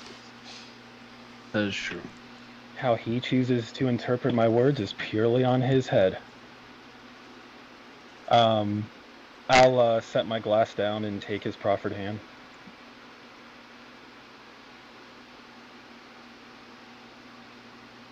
And allow him to lead me to dinner. Although I'll try to slip a discreet look in... well, I'll take a glance around to acknowledge where my companions are and cast Macklin a discreet, oh, I hope I'm doing this right glance. He just gives you a stiff lip, one of those half nods where you put your chin up. Macklin's gonna stand and dust himself off a little bit, and maybe that champagne is giving me the bubbles. Washroom?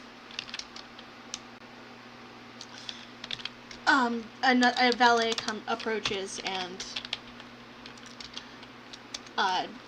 immediately escorts you down the hall towards a washroom.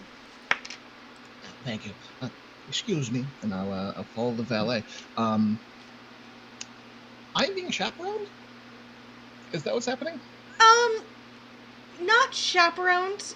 They're definitely giving you some discretion, but maybe waiting on the side of a hallway so you don't get lost. Making sure you get to where you wanted to go, and then heading away to go do something else. Okay, yeah. I will slip into the washroom. On the way out, did I see Nalith out there anywhere?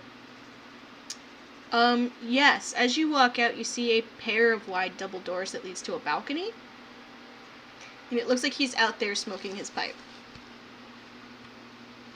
Alright, as soon as that valet is out of there, I'm going to just discreetly slip out of the washroom and see if I can't tiptoe up to Nalith. Sure, stealth. Stealth, sure. It's 18 on die. Hold on.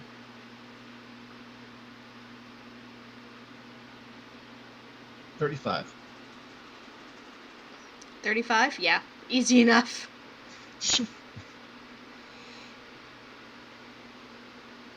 And yeah, as I approach onto the balcony, I'm just gonna dust myself off audibly so that I'm heard, and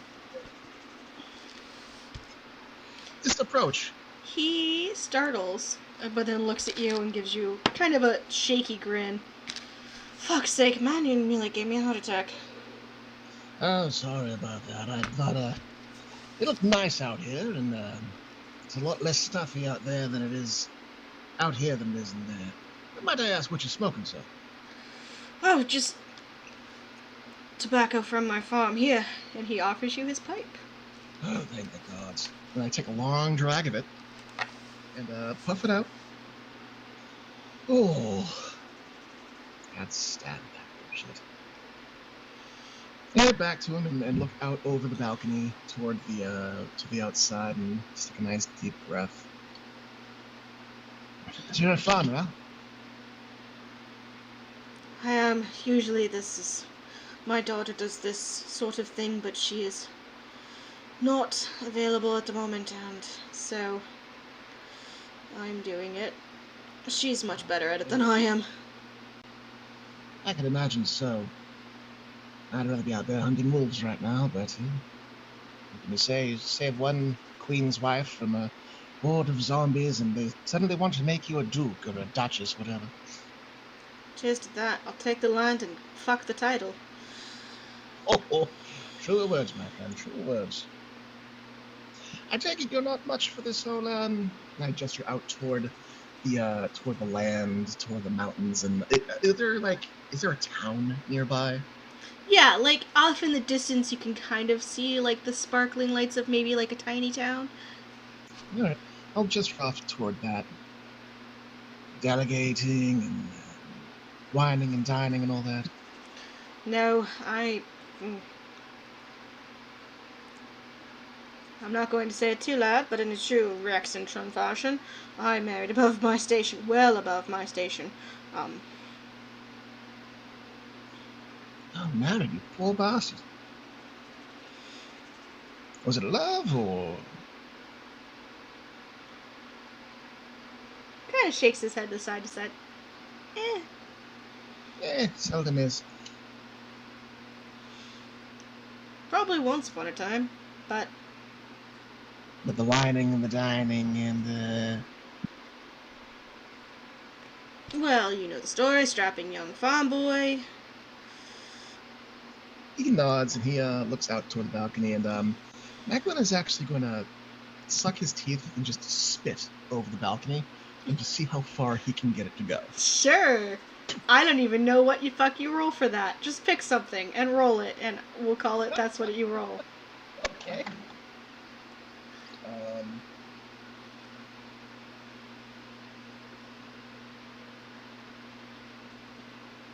Fucking athletics.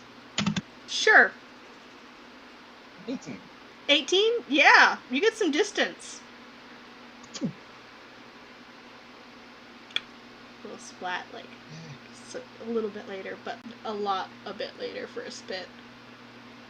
He laughs.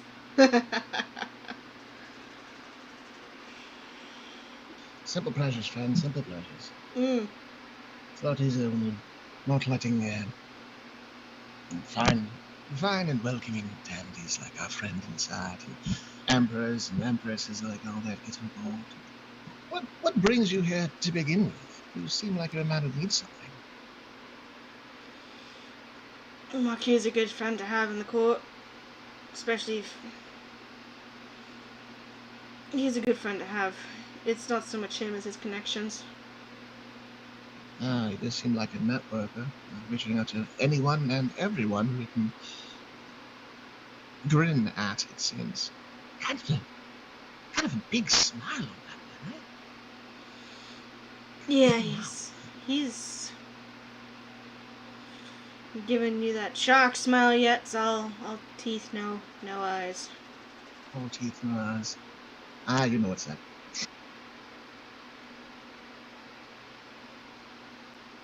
He takes another puff from his pipe and hands it off to you again. Oh yeah, I take another drag, and this is the sweetest tobacco I've ever tasted. You said you grew this yourself on your farm. It's quite lovely. Did. I'll get you some before you leave. Oh, that would be fantastic, thank you. I've got nothing to give in return, though. I feel rather unprepared. Yeah. He just sort of pats himself down, looking flummoxed. He just kind of shrugs his shoulders. His pipe tobacco friend. Listen, if you need anything, And I look at him, I kind of lean in and very quietly. put them down for a little while longer, and doesn't seem like you're getting the lion's end of the stick, as it were. If you're his thumbs back over his shoulder, whining and dining with this guy. It's working out in my favor, trust me, but I am curious. What the hell is the Rex and Trimline doing back here? What I Can I look Yeah, sure. insight check on the guy, see if he's salted the earth or if he has a reason for knowing. Mhm. For asking. 32. 32. He seems acutely aware of how this story ended. And probably more acutely than the Marquis, the danger that you all might be in. And the risk that might be taken here. Macklin just smiles and kind of shrugs. Would you believe it if I told you we were a band of adventurers who are a little in over our heads? Everyone wants something done. Everyone's willing to make a deal. And, well, perhaps being here, just like you, is better for us than the risk involved. He gives a belly laugh at that. Oh, if that's true, well, that's fucking good news to hear, mate. Macklin tilts his head. What's that?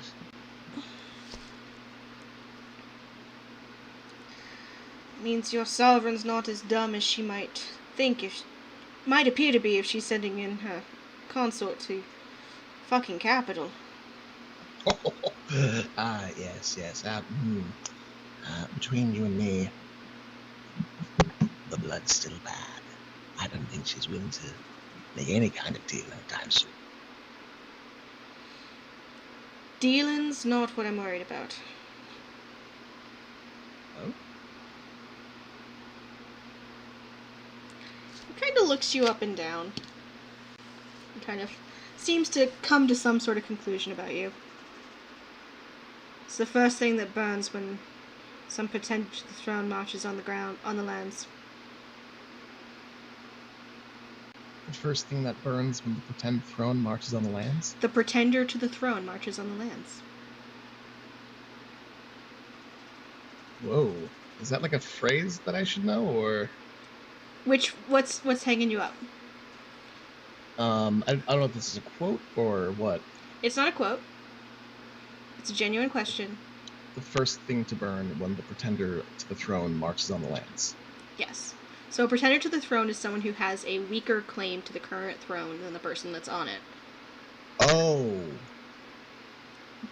we're going back to that prophecy thing and coming back to when the Dwindles being the... Okay. Macklin lifts his shoulders and moves his hands back and forth, up and down. And as of right now, there are bigger things happening in Teldori. But who knows what the future holds?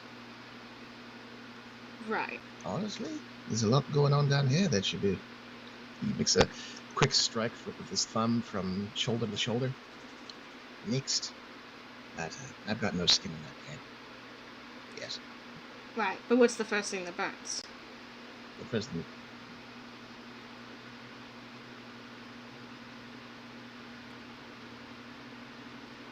Farms. Kind of nods to you and takes a puff from his pipe. Oh boy, ay. He shakes his head and sucks his teeth and looks him over and shakes his head. Sovereign, She calls herself an empress, but she doesn't rule like the old blood does. I can't speak for what she might or might do, but having gone through a famine herself, I can't imagine she would fall back upon old tricks, play by the expected rules.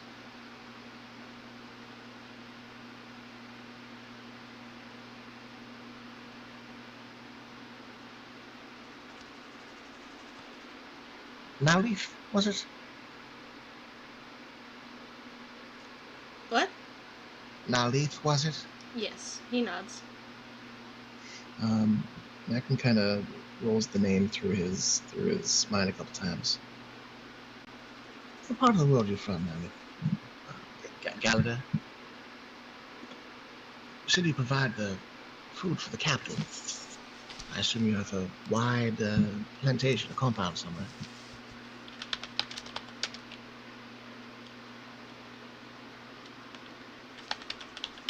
He nods. Zemny Fields. Sammy Fields. It's a lot of land.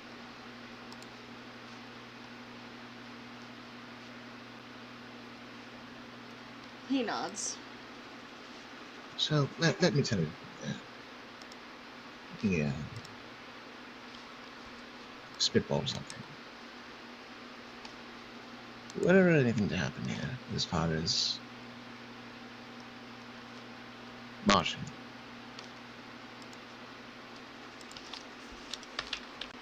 I assure you that the semi-fields likely be the last place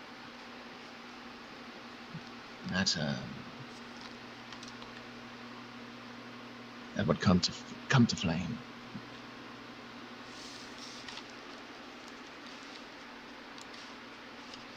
He nods a little bit. Would you like me to put your name in the Sovereign's ear I for don't later discussion?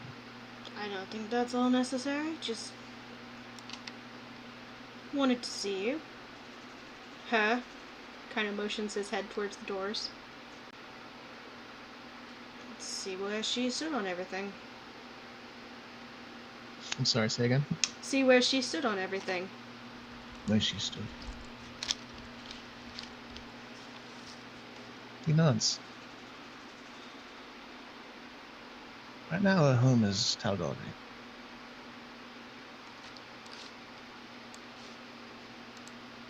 But, again, who knows what the future holds? Mm. There's a lot of people who want you to come back. A lot of people. He nods thoughtfully, kind of looks out at the view. I'm a bit of a history buff. Military history has always been an interesting area of study for me, especially once I became a person with spare time. I had a rumor. Truthfully, so many rumors about your sovereign. They say she wears the crown of fire.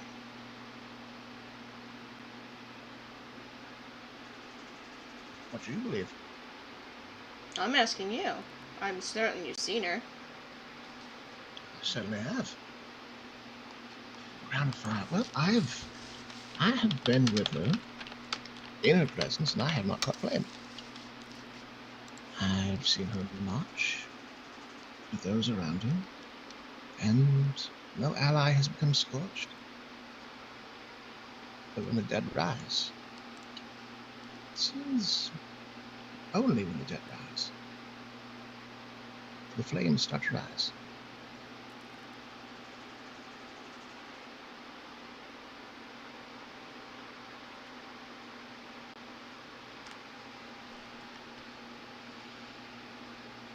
I suppose,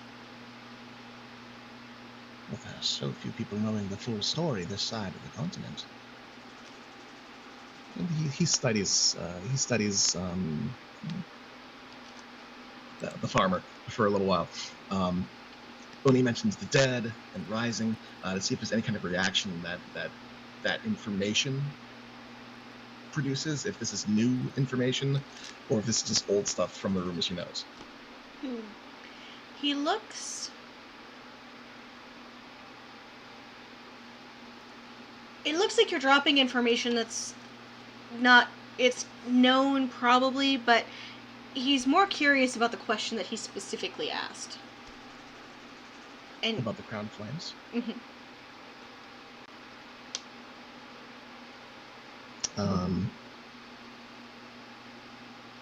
Yeah. So Macklin nods.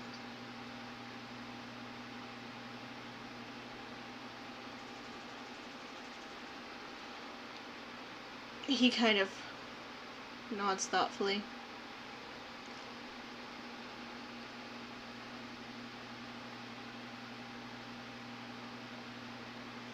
Shakes his head. She isn't the first in her line to do that.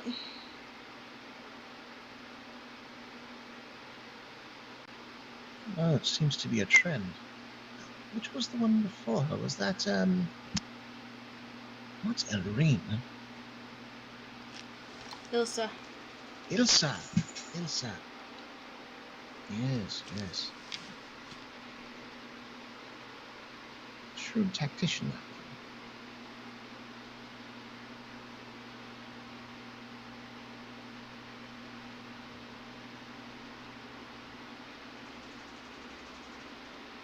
Does the Empire, does those who remember, did Ilsa return her flame upon the people?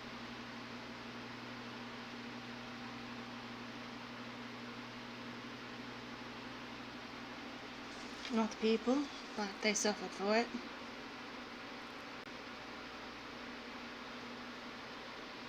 Yes, if I recall, her true beef was with those in Barovia, dead, or the vampires, as it were.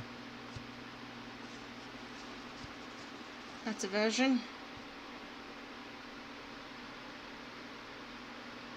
Did you say Persian? That's a version. It's a Persian. Is it a different story you know? Pacts with devils comes with prices. Pacts with devils? Anyway, they're serving dinner. We should get to it.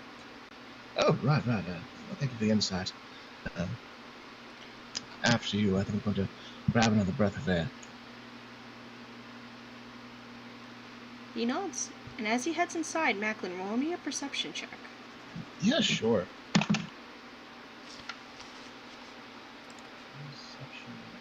31. You notice a pin on, like on his tunic, like under, like tucked in. And I will send you the image. I'll send it in Discord.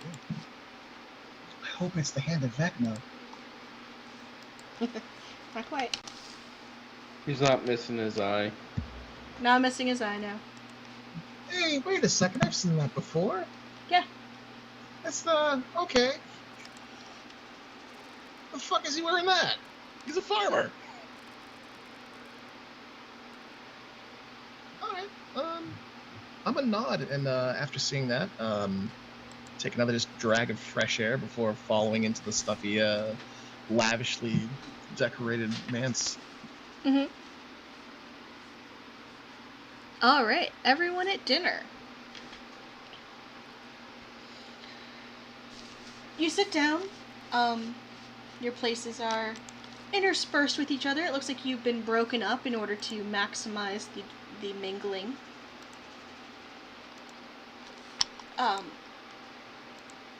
Dinner is served.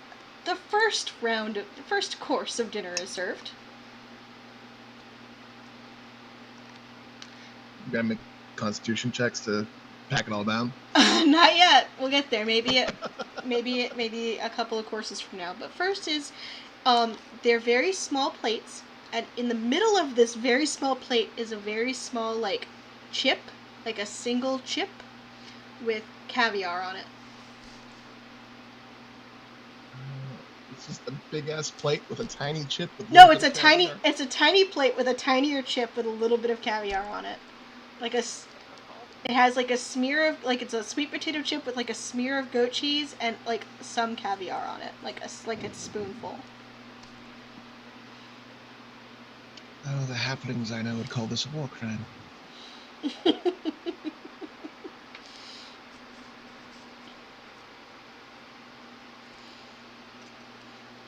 I want to say that there's a moment when dinner's served that only Kyora's companions would notice the look of dismay on her face before she puts the Taldori mask back up. Yeah, Tab is just we are just watching our colleagues at this point to see how they react to this. Literally a single bite of food. We are. Let's find out how amused we look. Yeah, we are visibly amused. Is the etiquette to eat the one bite or to nibble the one bite? The etiquette is to eat the one bite. I was gonna say we are also quietly asking the poet to help us at dinner. So Tab's manners have become remarkably impeccable. Like, not entirely natural, like they're definitely thinking about it, but it's like Tab has an invisible mom on his shoulder going, or on their shoulder going, one bite. Don't nibble. Don't make a mess. Just one bite. So we are for perhaps the first time in our life following the poet's instructions as best we can. Since the poet started talking. And has not shut up since. Josin picks up the plate, sniffs it, sets it down, and doesn't take a bite out of it.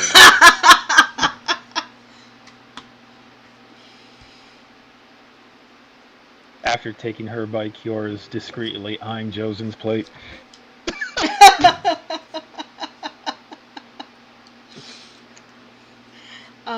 We assume the poet would like us to catch Kyora's eye and give her a head shake. Is that a safe assumption? Yeah.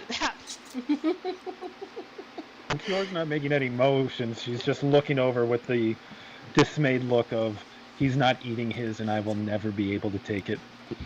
We are not permitted to take any chances. And the Marquis kind of expounds on how this was sent directly via teleport from the ports this morning. So this is the freshest caviar available in Rexentrum.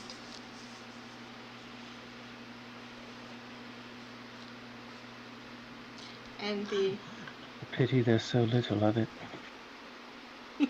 He laughs a little bit at that. And very sharply, this course is cleared, and the next course is brought. This appears to be a soup. Don't slurp the soup. Don't slurp the soup. Appears to be like an orange color with like just a single leaf on top. Is it a decent serving? It's a fairly small bowl.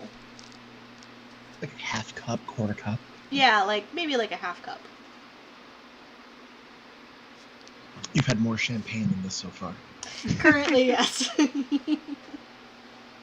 And with each, as the course is cleared and this soup is brought out, a small glass of red wine is put at each of you guys' plates.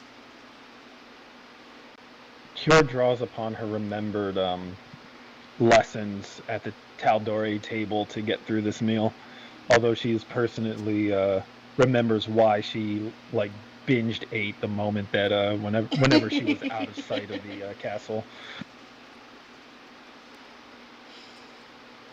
Table manners are what drove her to join the Slayer stake. She just had to get away from this. You're in the shoes.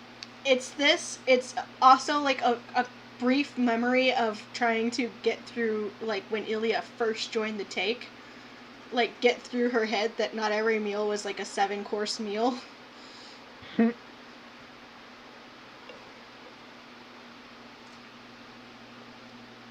So is this like a broth soup?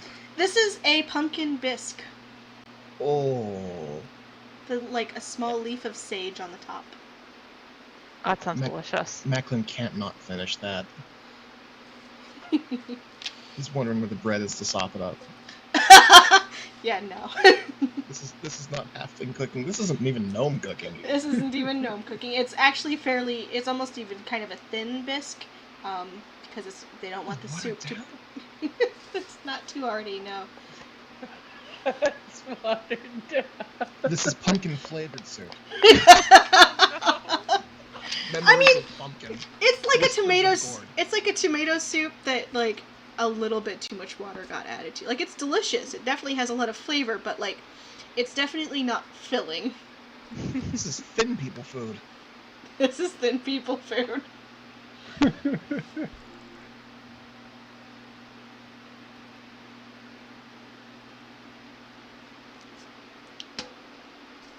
What's the red wine smell like? It smells like maybe like a sweet wine to go with the pumpkin.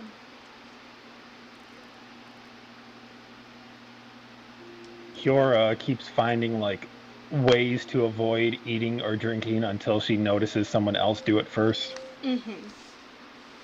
Tab is continuing to sample things promptly and continuing to try to get a sense of what like is paying attention for if anything tastes not quite right or they start to feel lightly poisoned. No, yeah, that makes sense. That makes sense. We are Kiora's cave canaries. You notice that Lord Leith also doesn't seem to stand on formalities and is like seems to be like devouring food the moment it's placed in front of him in like a where the fuck is the rest kind of feel. Eating the pumpkin soup, Macklин's going to exclaim, "This is a fine pumpkin bisque. Leith, is this from yours or?" He nods. Yes, we supply our farm supplies this area. It's a damn good gourd.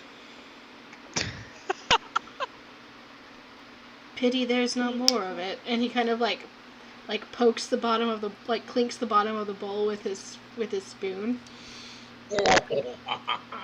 And the Marquis just like looks horrified. Kiora snorts, gives a little laugh. Also looks horrified, although the horror it is more because of the how loudly the poet is yelling. It's somewhere between a laugh and like, you know, like that shocked laugh of like Twitter of secondhand embarrassment. That's what the poet is doing. Yeah, we're trying to explain there's nothing we can do about any of this, but it's not going well. Almost worse manners than Lord Nalith is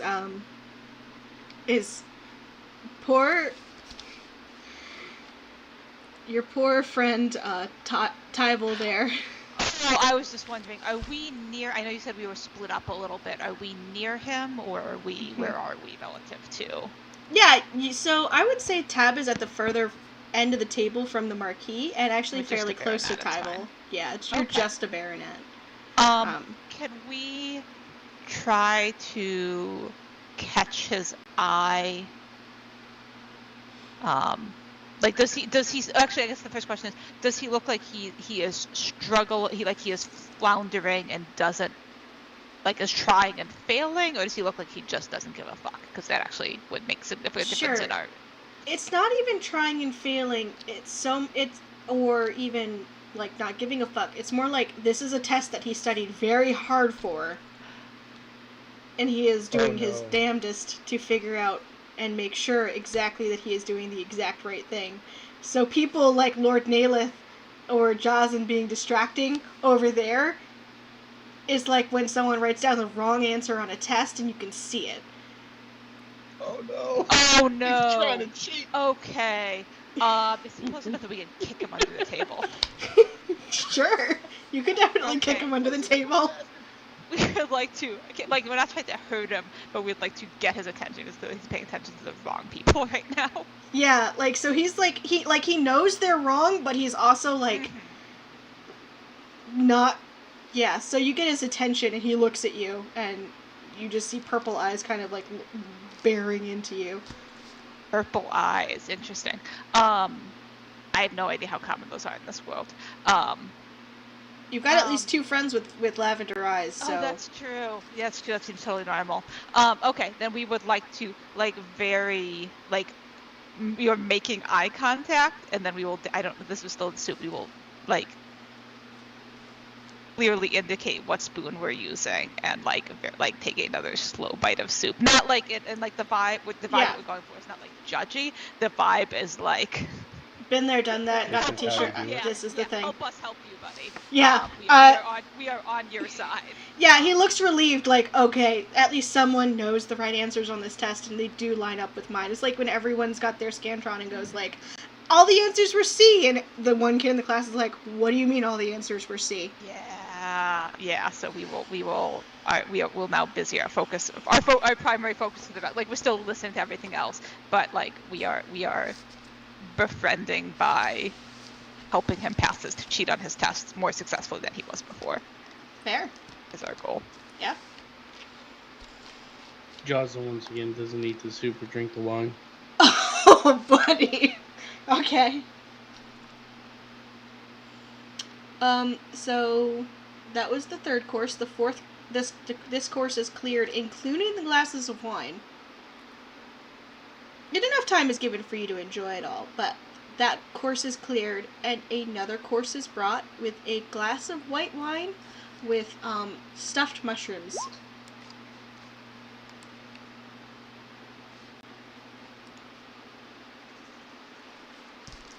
Each one having like a fairly large stuffed mushroom.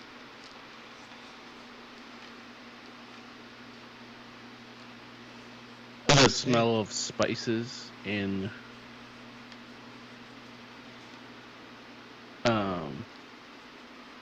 what's the smell? Is it smell of spices? Garlic, toasted breadcrumbs, Romano cheese. Gotcha.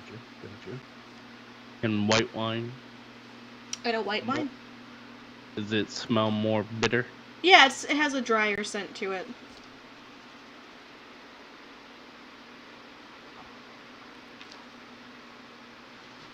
Kior kind of stomachs her way through this course since she's not a big fan of mushrooms. Oh, I know someone who would love this. Another companion, the one who studies.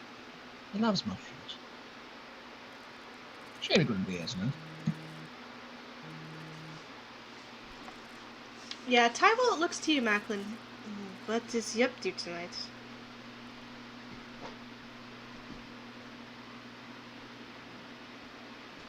Oh, well, he learned of, as soon as he found out about the library, he immediately threw himself into a book, and then another book, and another book, and another book. I think if we spent more time here, he would end up in the academy. He could worm his way into it. That's our friend who we mentioned, who's interested in magic. Seems to suck up knowledge. Perhaps I can give him a tour tomorrow. We'll introduce you. So it sounds quite pleasant. I can smell it. Can we, while Tyvolt, can we do this can we do this? While Tyvolt is looking at Macklin, we would like to also try to, like, just catch Macklin's eye and just, like, quick head jerk towards Tyvolt, some like, significant eyebrows. Are we with eyebrow wiggles? Yeah, we're trying to like not quite like a keep going vibe, but like a definitely a Tab thinks Macklin is on the right track vibe. Was, regarding the Solstice Academy, was that where Vesterogna was part of? Yes. Okay. Oh, she's part of the academy? I thought she was part of the assembly. Or is the assembly part of the academy? Assembly is part of the academy. Got it. The Cerberus Assembly works out of the Solstice Academy. Got it. Well, I'm certain he would very much appreciate a look around the academy. He's quite interested in all sorts of things regarding magic. In fact, when he learned about the Cerberus Assembly, his eyes all but lit up. I think it was, who was it? The name had come up. Derogi? Vass? Derogna. Derogna? Derogna, yes, thank you. The apparently had connections to one of the Briarwoods. I It's wouldn't quite interesting, isn't say a connection. Vesterovna is her replacement. Replacement, yes, with what was it, the Shadowfell she specializes in? Antiquities. Antiquities. Oh, quite interesting.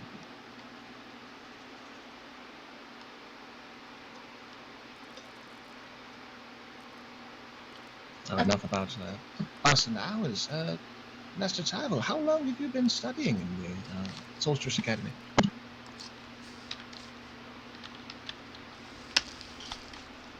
I have been studying under Master Ikaton for several years now. That must be a lot of pressure studying under an Archmage. It is, but it's worth the trouble. He is a brilliant man. Well, you don't become an Archmage by being a dullard, I suppose. No, you do not. And illusion, that is his forte?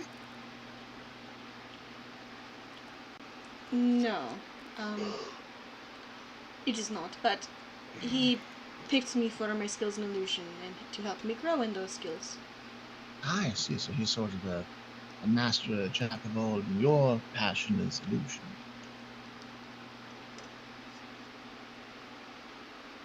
Yes. Quite interesting. I've always been appreciative of the practitioners of the arts, those who study and those who produce. Would it be out of line for me to ask if perhaps you could show us a little of your mastery reports? Oh, I think that would be quite entertaining. I mean, I can perform a little bit of parlor tricks myself, and I will cast minor illusion to make the mushrooms on my plate double, then triple, and quadruple into a pile, and then topple. But this is parlor tricks, I imagine, compared to what you know. It is certainly interesting. He'll think for a moment. And he will cast. He kind of looks to the floor and waves his hand as the floor beneath you becomes roiling lava. It's not hot. Doesn't hurt. Can I roll a deception Everyone- check to flinch and kind of, not like make it seem, but kind of like shift up and away from it, as though I am...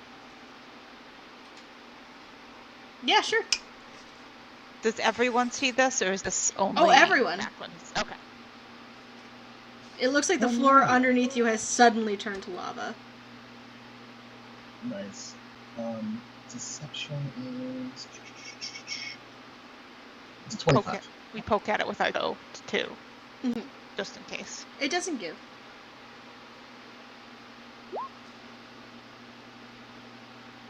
And this encompasses the whole floor? Whole room. You see several servants start to panic a little bit before they realize that the floor isn't hot and therefore probably isn't literally lava. I was going to say, any heat rolling off, or does this seem to be purely visual? Purely visual. Stars and stones, how incredible! Jason seems unimpressed as for the fact that he doesn't even notice anything's happening. The art of an illusion wizard is lost on you. So mean. Would a Marquis be a lord? I'm trying to think of the proper nomenclature for addressing one. Yeah. Lord is fine. Lord Ulladan, I can see why you want to keep this one close. Very impressive. The Marquis nods and raises his glass to Tybalt, who inclines his head and shrinks a little bit into his chair, letting the illusion go and sipping his wine. Hold on, did he just browbeat this poor boy? It does not seem to be purposeful. Okay. If he did, it was not on purpose. Noted.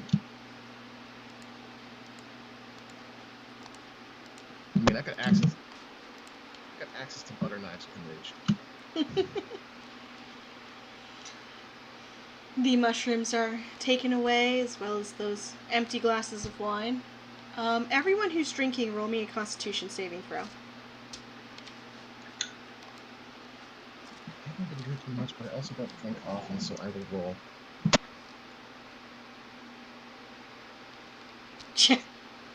Cure, you're not even Cure? Cure, you're not even aware it's alcohol. Yeah, you Oh. guys are close enough to Cure. Does this count as a saving throw against being poisoned? I mean, I don't know if we're rolling against poison or alcohol, but I don't know You're rolling against alcohol. if, alcohol poisoning, because I got advantage versus on saving throws against being poisoned. If you think that drinking booze is poisoning, then yes, I will let you. Not at the volume the tap has drunk so far, but maybe if there was a lot more. Is that a 14 with Cures? Oh, That's with cures. if I'm now within 10 feet of cure, it becomes a 23. I mean, it's fine. Macklin, you're the only one that feels like a little bit of red on your nose. Yeah. And cheeks. I figured it was gonna happen soon. That's why I don't drink. He just lacks the body mass to process it. He really does. Really does. Alright, the next course is brought out. This appears to be a garden salad with fresh vegetables and a vinaigrette, as well as another white wine.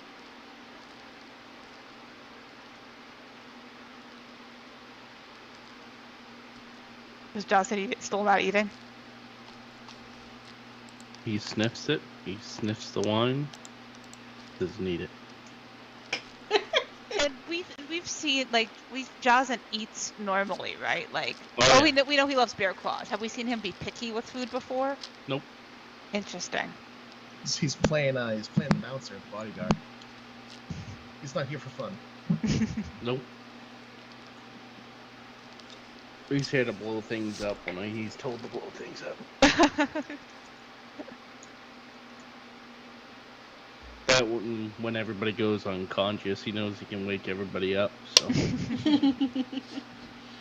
Well, Cure will enjoy the salad at least. Yeah. Gab is disappointed by the existence of salad, but continues gamely, placating the poet / assisting Devault. Okay. Does Devault still seem like a little shrunken into himself, or does he seem to have bounced back? He's bounced back. Like, Okay. he was not...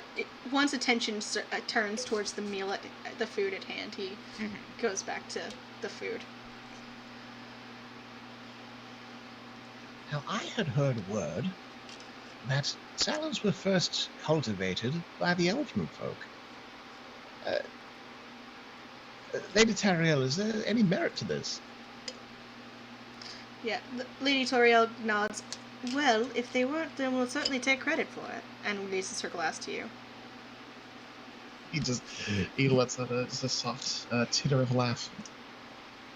Cure chuckles again at that one.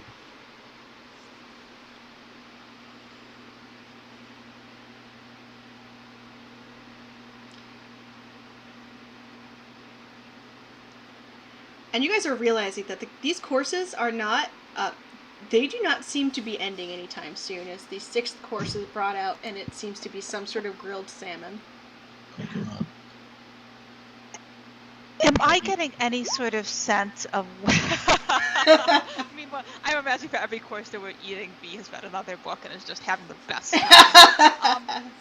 Am I getting... Like, Hannah knows that lots of courses make sense, but does the poet shedding any light on whether like these are normal and best he remembers, which would have been a while ago, like appropriate number and pacing and content, or is this like somebody trying to impress us, but it's not actually quite the right food? He's just like, I guess I'm going to make lots of little meals of whatever's available. No, the poet insists that these are all very correct, except that the Marquis is an idiot because you all are commoners who won't appreciate a good tilapia. It's wasted on us. It's wasted All right. on you all. Completely.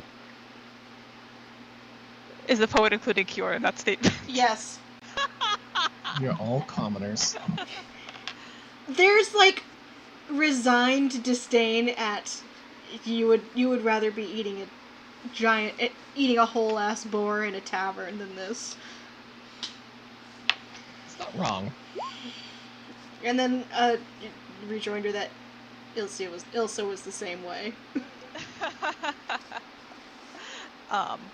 Then we will at like once we have eaten / moved around enough of the salad to make it look like we've eaten a respectable amount of salad, and get our friend Tybalt a good head start, we will mention to just sort of up the table, mostly in Cure's direction, but to everyone that this is a very correct dinner. Can the poet tell us how many courses we should be expecting if it's a very correct dinner? 11. Oh. Will we be enjoying all 11 courses this evening? The Marquis nods. Of course, I would not do anything less for her grace. We nod Or smile. and smile at Cure. Macklin discreetly unbuckles his belt. Does the 11 courses include dessert? He puffs his cheeks. The poet lets you know that does include both desserts.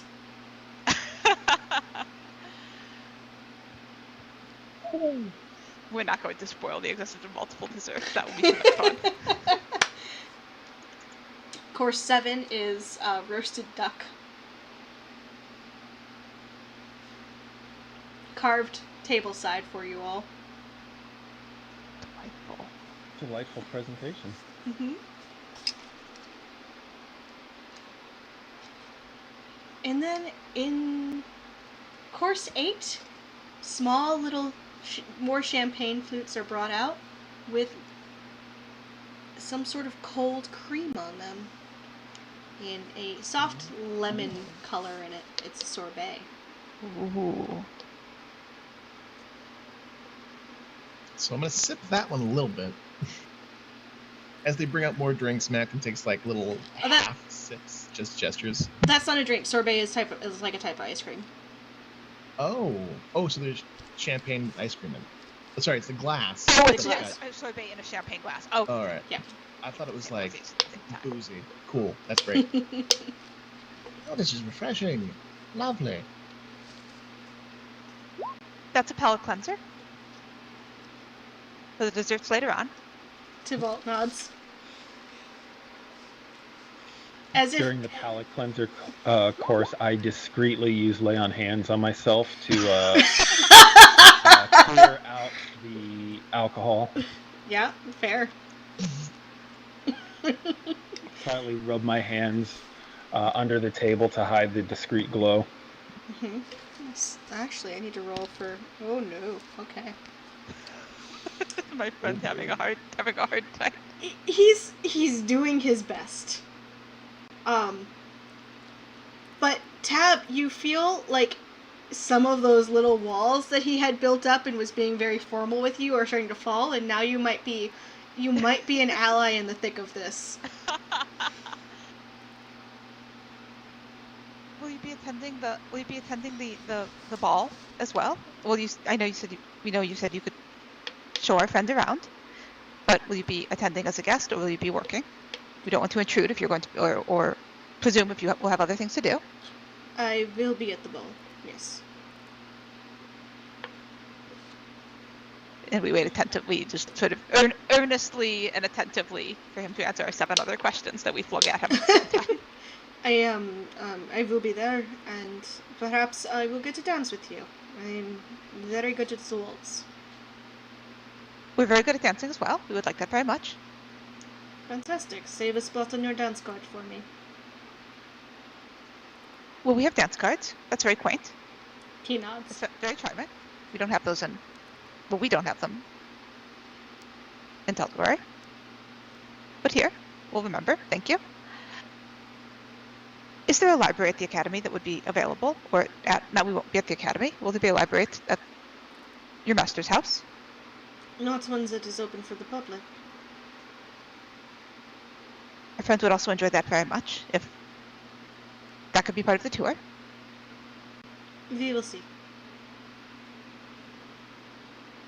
We nod agreeably, and then demonstrate how to eat the sorbet. It is a lemon sorbet. After which they bring out stuffed lamb breast. Kyora's enjoying these courses much better than the appetizers. I'm sure. Macklin thought he had it all under control when the palate cleanser came out. Now there's a slab of meat with stuffing.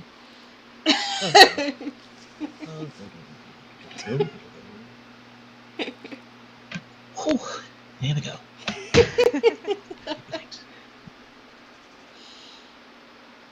Yeah, everyone's putting away a lot of food and a lot of booze as a new fresh glass of wine is paired specifically with each course. A few sips into, well, maybe halfway through the next glass of... Is Tybalt still drinking his wine? Or Tybalt he's keeping Tybalt he's is keeping up with finishing his wines. Delightful. For whatever reason, he is finishing his wines. So halfway through the next glass of wine, we would like to ask, how did you come to be at the Academy? I showed magical talent and I was chosen. Are you from here? From this area? From Rexentrim?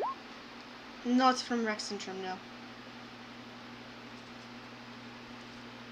I'm from further south. Is he lying to me? Roll an insight check. 22? No, he's being honest. What's south? There's a lot of stuff south of here. How far to the south? Where exactly? Not exactly. It doesn't have to be. We don't know the area well, but we're very curious. From Zadash.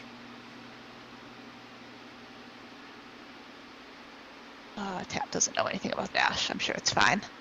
And what brought you here? Was it to attend school or something else? To attend school.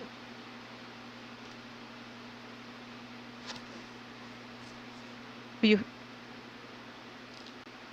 said you showed talent. Were you chosen, or did you come and then make your case? I had someone who would sponsor me, and then I had to do entrance exams. Who's your sponsor? We're very interested for our friend who might wish to attend school someday. He smiles a little bit and kind of waves off. No one important. Just an alumni. We didn't mean to that we would send their friend to your sponsor. That would be very silly. We were just curious what sort of person is able to do sponsoring. An alumni of the school, usually someone who graduated in good standing. We nod and glance up the table, and at our comrades, and glance back at Tybalt, and kind of make a shrug, and I guess we'll have to keep looking face and return to our dinner. This conversation is like loud enough for people to Yeah, hear especially the stuff, people, close by. Okay. Zadash, that's come up a few times during our short time here. What's it like over there? I have not been in several years. It's just blink a little bit. Can I roll insight on that? That was intentionally cagey. Yeah. It's 26.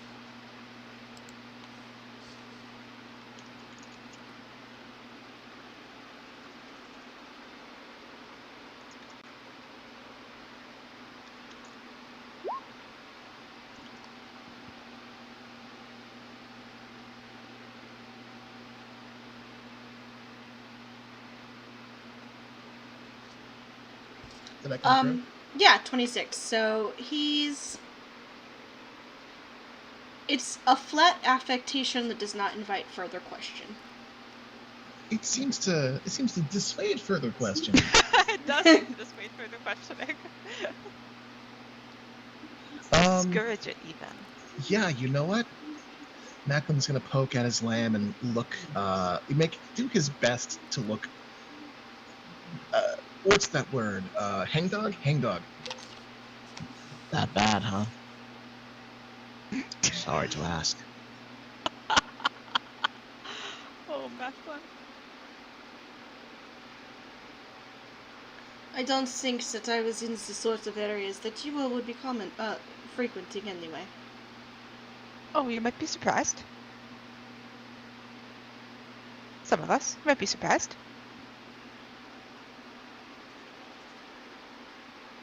You didn't come by this. This is learned.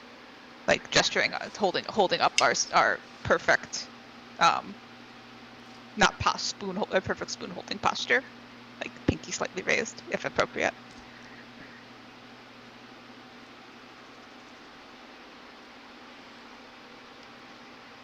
There's a large market for common goods.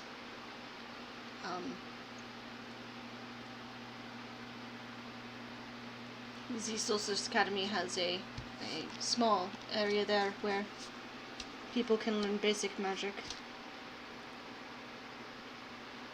for a price.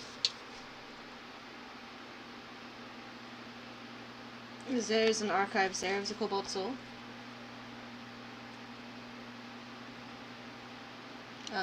Is the wealthy district is called the Trispire. It has 3 towers: the Triumph Chimes, the Zolder Spire, and the Constellation Bridge. Cool. So since I got him to talk for about a minute now, I'd like to use my rogue feature and see what class levels he has.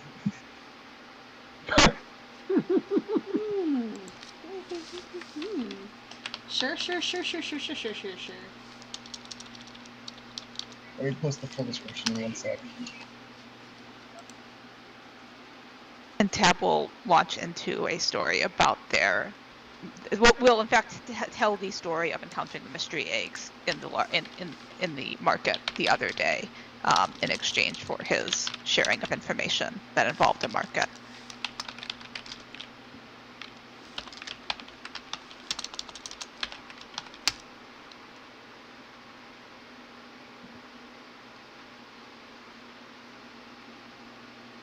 Which would be news to the party who had not heard that story told in its truthful fashion.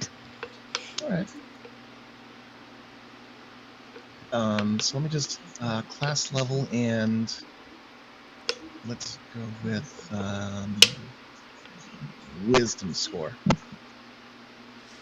So I know either if his wisdom is higher or lower, and my wisdom score is 18. Oh.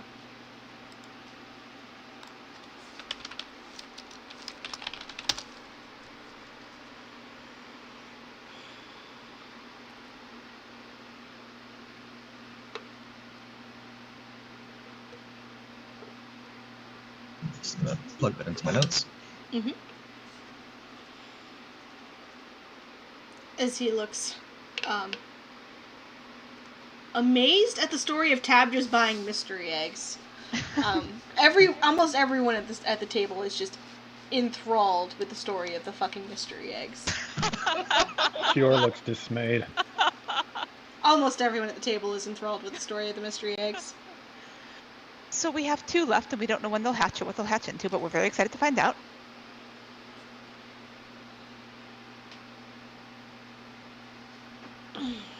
This is definitely a choice that was made. So you're just going to have whatever creature comes out, and you're just going to take it with you. It seems to be working out so far. All right. And if it doesn't want to go with us, then we won't take it. That seems fair. Would you like one? I don't think a pet would be a good choice at this point in my life, but I appreciate the offer. Well, if one of them hatches tomorrow night at the party, then we'll let you pet it on its head. before we take it away. Okay. Sounds fun. We nod agreeably and eat a little bit more. Sure. As you all finish the lamb, several large charcuterie boards are brought out.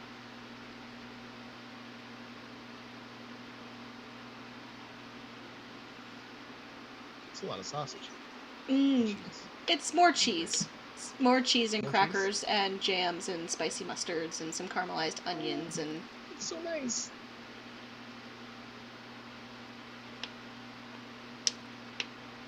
It's like a travelogue with food. and, yeah.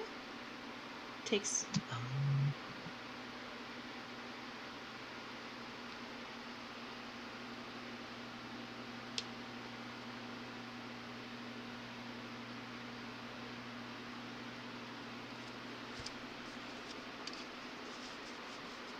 So, Lord Uladan, I can't help but get a little excited at the prospect of this party you're throwing. I don't suppose you'd be willing to share some tidbits or hints or teasers as to what to expect. I imagine a man like you can throw one heck of a shindig.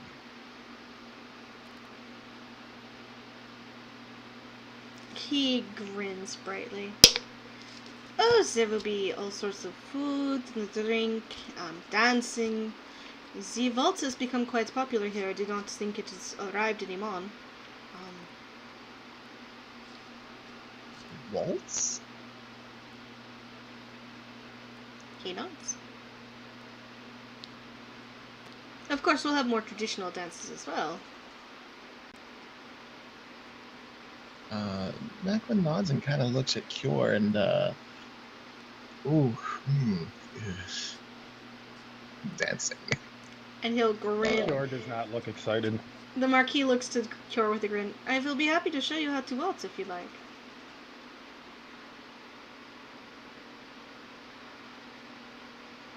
That sounds delightful. You're never too young to learn a new dance.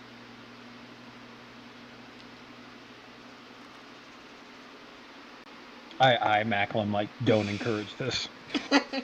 We could teach you Smile. tonight. Or tomorrow. Dad, do you know how to waltz? We know how to waltz. I assume Yes. the poet knows how to waltz. The poet is aware of how to waltz, yes. Okay. We know how to waltz. The poet is aware of the waltz. We know how to waltz.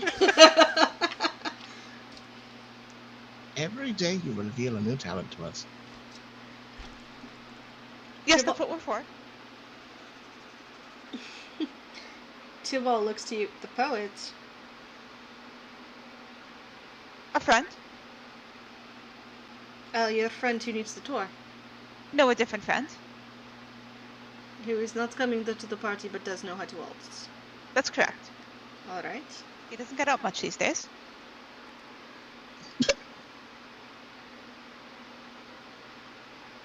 That is unfortunate. Not as much as you think. He nods. He has ways of making his opinions known. He has many opinions. Most poets do. We nod. Clearly this one knows.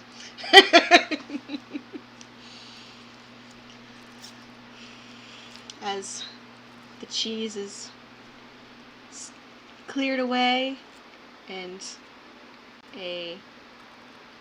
another round of dessert comes out, fruit tarts with champagne and fresh strawberries.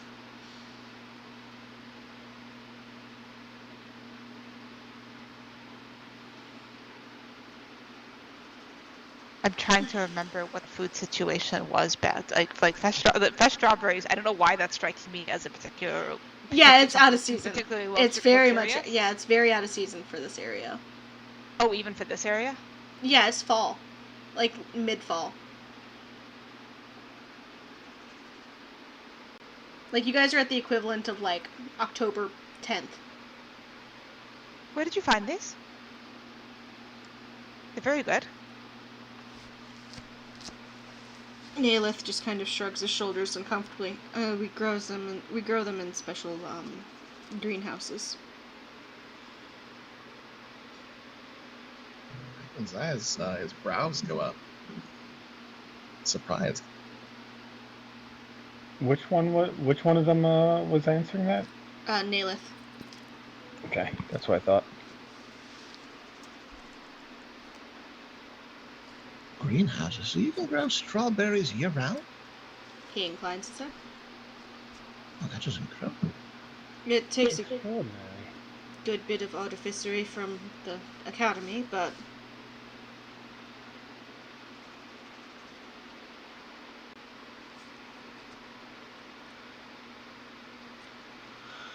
Still, that shows a remarkable talent.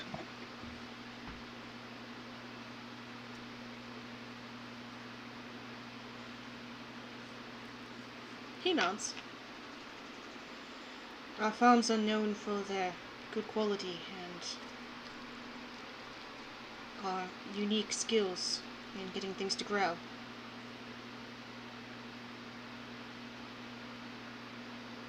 And we don't just supply the castle and higher areas of the city, we do supply our own village as well as our workers and our people.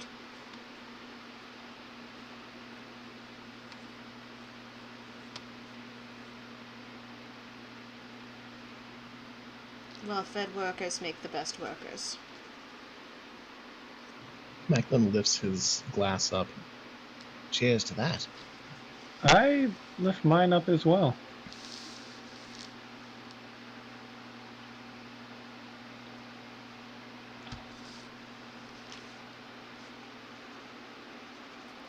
Yeah. He kind of grins at you both for it, and then returns your cheers.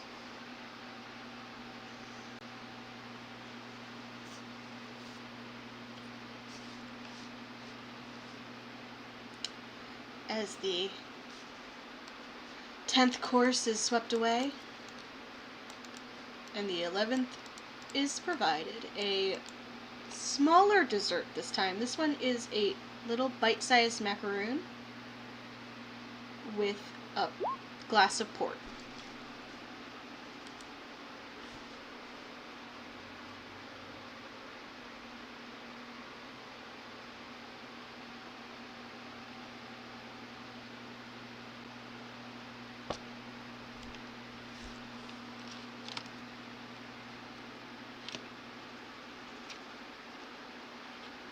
I'm very hungry now, Heather. I know, I'm sorry. I don't No, know it's what these are supposed to be, so I just pulled up an example menu and been reading off of it. No, it Tiny sounds macaroon. phenomenal. Someday at the end of this campaign, we'll all get together and we'll just have this meal. Yes, Oh please. boy. Or at least parts of it. Collapse immediately afterwards. I would not wake up from a meal like this. You'd be in a Between the coma. champagne, I would be in a coma after round 3.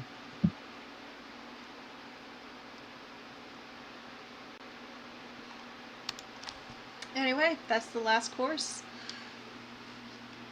Oh, finishes off the tiny little macaroon. Hell yeah.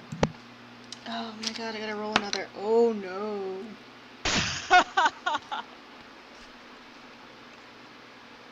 Is it just this poor student who's not holding I mean, yeah, really, he has been rolling terribly. Does he blow chunks? That's appropriate. He does not blow trunks. Whose passive perception is over 25? Ooh, Oh, ooh, wow. Not ours. Actually, really 20. 20 or 25, really. It's gonna be the spot. I just made it. Just made it.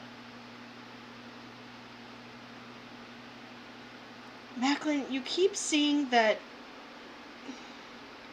Tivalt keeps spacing out in Kyor's direction. Ah. Like longingly, or like I'm scared for my life-edly? Roll an insight check. Yeah, sure. I do those. I shoot arrows. That I seems roll incredibly important to note. So that's a 33. Oh my god! It's a 33. Meet me in fucking Whispers. Rogue stuff. Rogues. I love rogues. Just rogue stuff.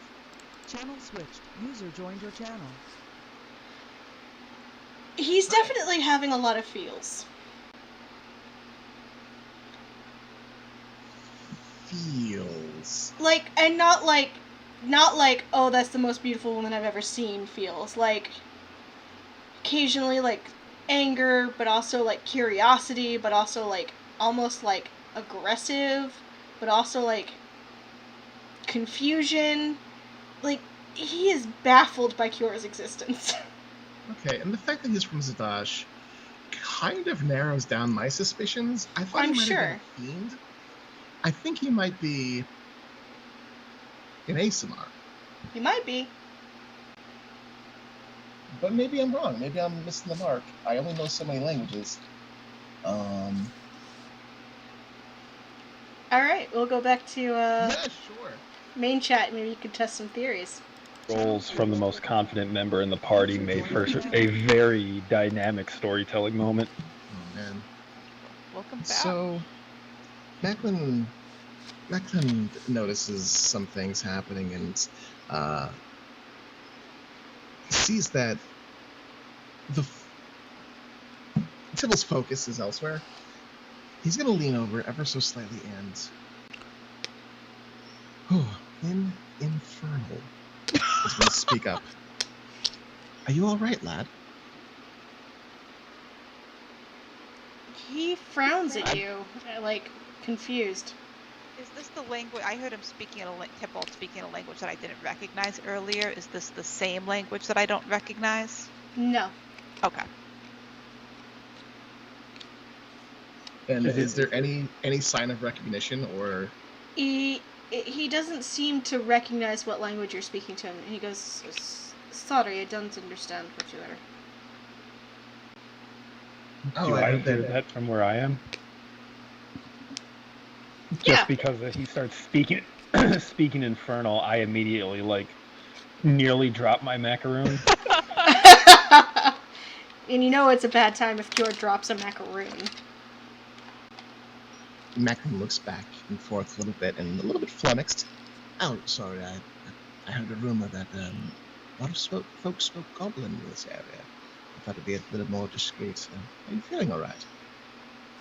I'm fine, I just had too much to drink. I apologize.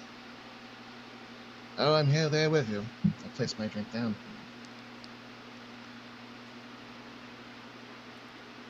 Are you staying here for the evening? Are you going back to the academy? No, Or I'm somewhere else? staying We don't here. know where you live. I am staying here for the foreseeable future. Can I insight check that? Sure. Like, that almost sounds like he's imprisoned. I'm actually Hey, getting pretty that's a good decent insights. roll.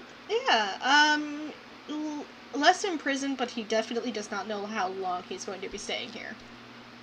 Huh. How does the marquee look? Just jovial? Yeah, just jovial.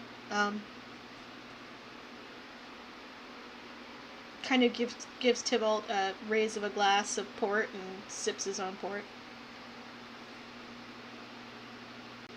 Well, you could do worse than enjoy such wonderful meals. Thank you, Marquis, for tonight's dinner. The Marquis grins at you all. Oh, I appreciate it. I am so happy I get to show off like this. Especially for people who would appreciate such things. We are happy to provide you with an appreciative audience. Yes, I haven't seen opulence like this since the castle district, the cloud district in Lemon. Such a shame. Perhaps you should rebuild someday.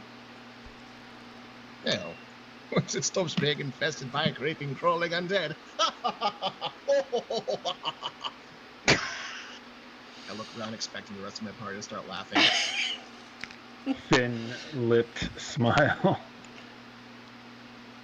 Yeah. We're still wanting to vault, a little concerned.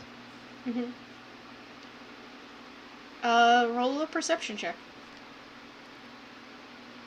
8. Okay. He doesn't seem flushed or, he doesn't have any, fop sweat or anything that you notice that would be apparent from someone who drank too much.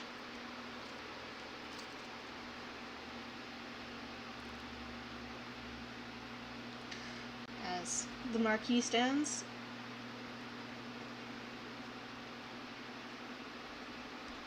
and motions, gives a hand to you, Cure, to stand as well. I will stand as well. It was lovely to have your company for dinner.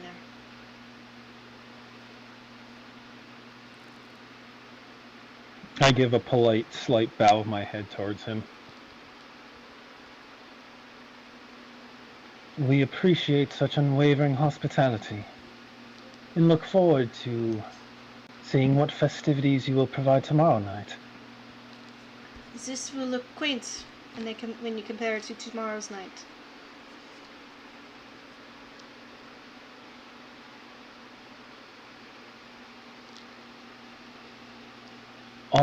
All the more reason to look forward to it.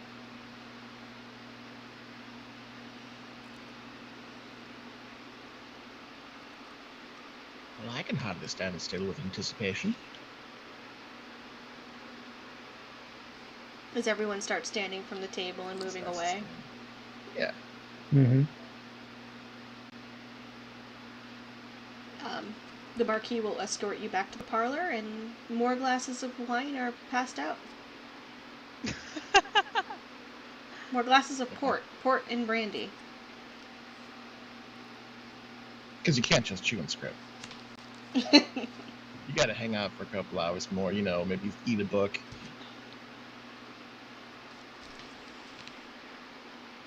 Tybalt tucks himself into a corner, kind of just watching the crowd. As everyone starts to split and congregate, Cure is going to kind of move over, lead Josen and Macklin to the side and try and catch Tab's eye.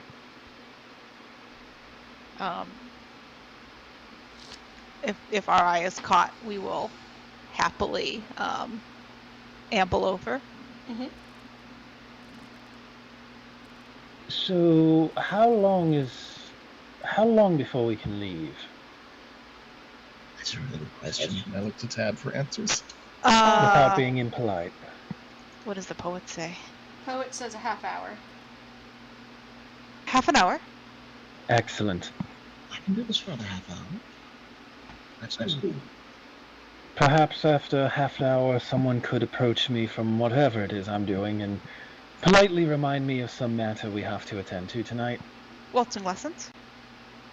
No, that's not something that is discussed publicly. Dress fitting? Sure. A bath? We don't have to be specific. Just say it's time to attend some. You'll think of something. Oh, You might not like what the we griffin think is of. getting restless. Oh, the griffin. How is the griffin doing? That will impress them. I do a mental check on Edgar. Yeah, he's fine. You're getting images of a stable, but he has declared that most of the loft is his and has made himself a happy little nest. Nice. And no one's going to argue with it. Oh. Because he's a fucking griffin. I give him strong notes of approval and gentle encouragement to start making a fuss. He is happy to make a fuss. Are we... Oh, sorry. Go ahead. I'm just chuckling. Okay. Are we... Is this quick... Tab feels like you probably can't huddle up for too long, but will... Are we far enough away that, like, we're not being like nobody's immediately listening in the conversation. Yeah, insofar as we, yeah, okay. yeah. Want Okay. to pair off? Not yet. Unless otherwise someone else suggests it. Tab's just going to sort of raise their hand to just sort of just scratch behind an ear for just a moment. Will very, very quietly whisper into their bracelet. Tybalt has some sort of disguise spell up, and then we'll lower my hand, and turn to study the bookshelf some more. So break away from the group. Because this looks suspicious AF as we're just all standing here talking to each other. Okay. Tab breaks off. I'll stick close to Cure and Your Grace, your necklace. May I? It needs a bit of, and I like a gesturing motion with my hands to fiddle. I motion him over to where a chair is, because it would not do to lean over so low in front of him in this dress. Fair. You might get dwarfed. And we will also, again, as sort of realizing as we're walking away, as we're reaching for a book and the bracelet passes our mouth, add. But don't embarrass him. We'll need him tomorrow, and then we'll pull a book off the shelf to look at, just sort of at random. So after getting the queen wife, Cure's ear, very quietly, Macklin will explain.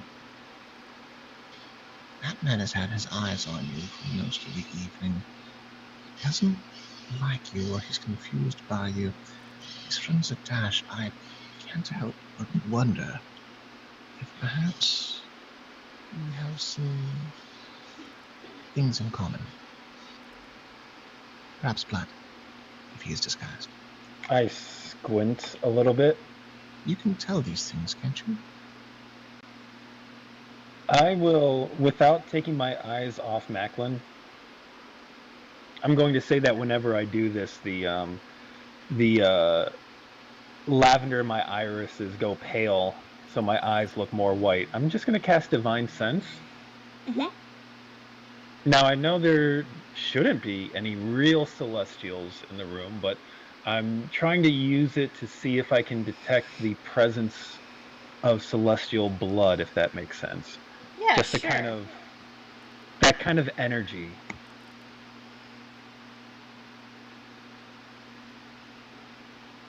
Yeah. I know where Tyval is in the corner, so I don't necessarily need to look in a direction to pinpoint it.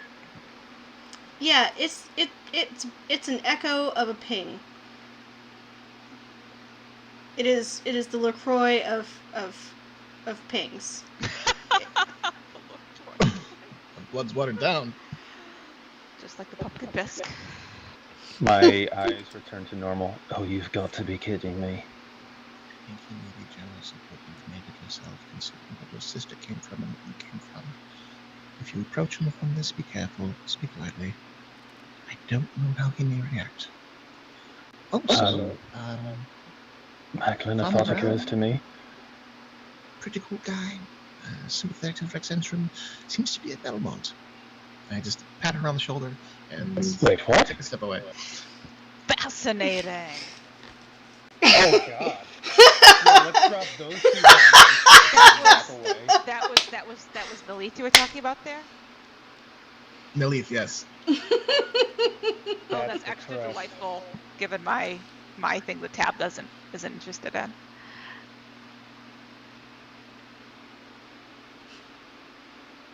I can't remember the importance of the Belmont stuff. That was the well, I don't know what private points that was, but the monster hunting book or the book about the slaying of dark creatures that Tab and V found in the Cobalt Soul was by the Marquis Belmont, and y'all freaked the fuck out when that got dropped.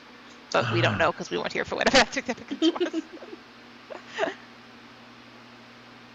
It's typical Macklin fashion to drop two bombs on Cure I love and walk it. away with a smile. Edgar's That's all just right. grinding her teeth. Be back in a half hour to not tell you about your bath, I guess. I'll tell you about your bath. Tell you about the accounting you have to get to. There we go. Dying. This gnome. I'll start to circulate and kind of make my way obliquely over to Tyval. Sure. Fuck. Are you well? I am fine. I had too much to drink and see dinner. I'm sorry, Your Grace. I purse my lips a little bit and I hold out a hand towards him. May I?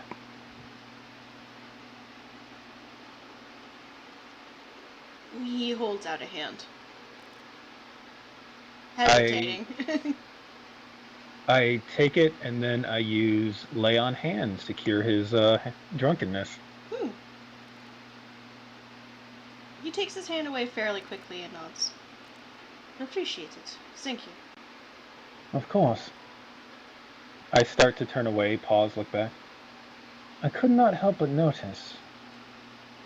You have very intriguing eyes. Sorry.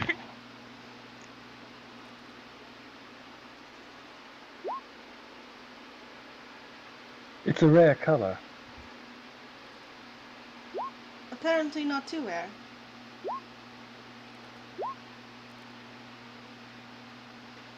I smile faintly. And you're from the Dash. I am. Fascinating.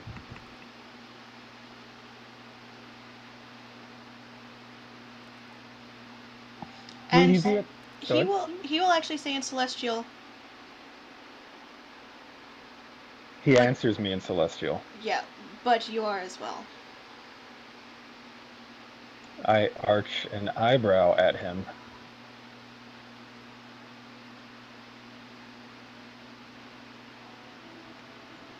You speak an uncommon language, I say, as I respond in Celestial.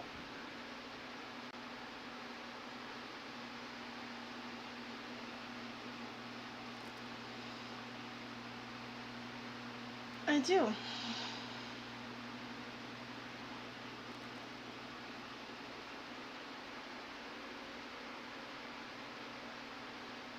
Will you be at the party tomorrow night? I will. I nod slightly.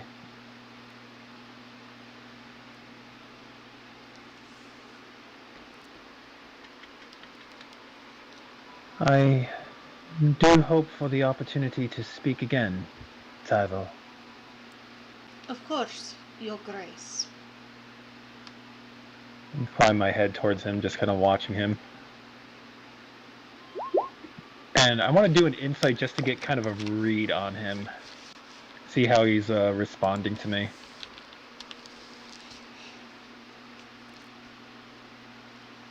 Sure. Insight. That's the moment. Yeah, it's fine. Knew it was coming. Yeah, he's I fine. just kind of absorbed that and... It's hard to read now that you sobered him up. It's... You know, wizards are all kind of grumpy. I turn and start to walk back across the room.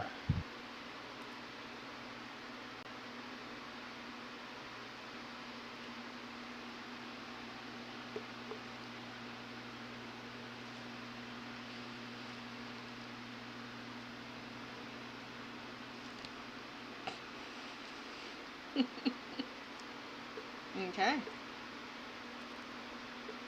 Is there any more conversations you're going to have in this very short period of time after dinner?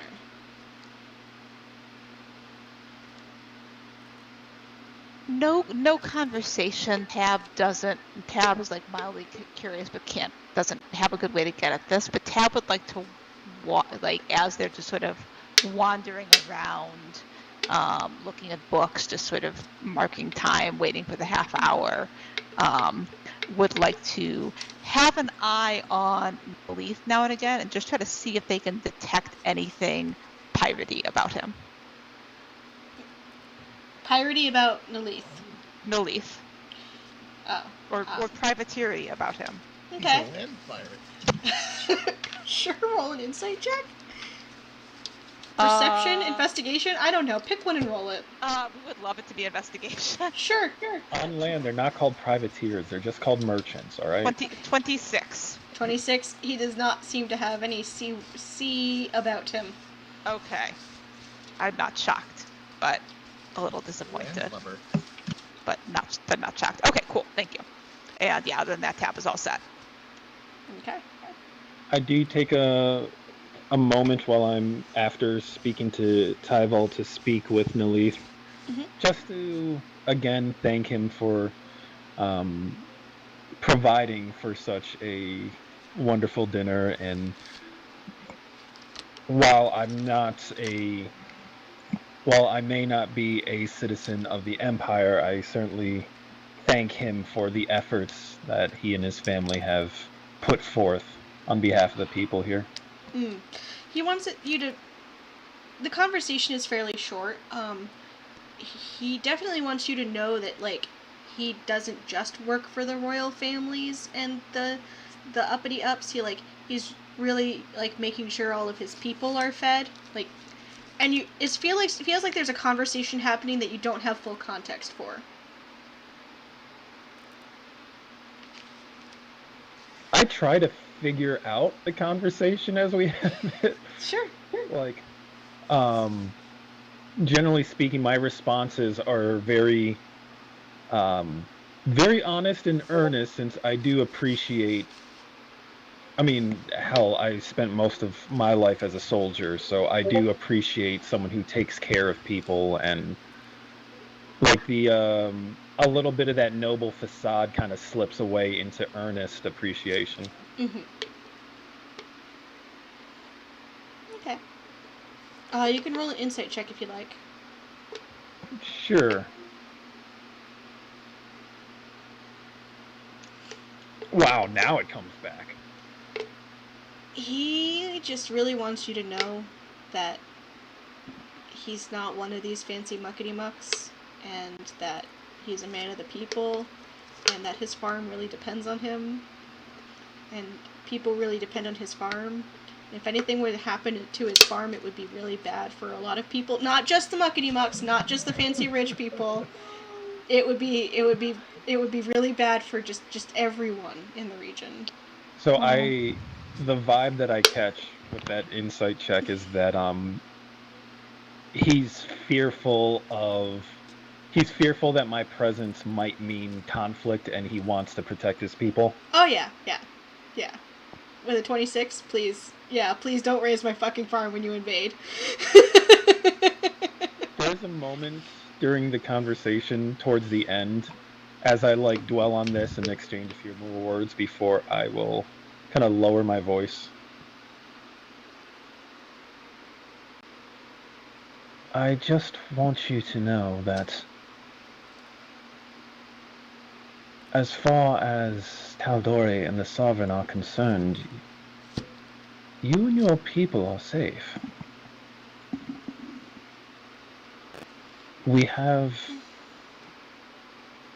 At the moment, we have no aims on this land, and we are in the midst of a war for our own survival.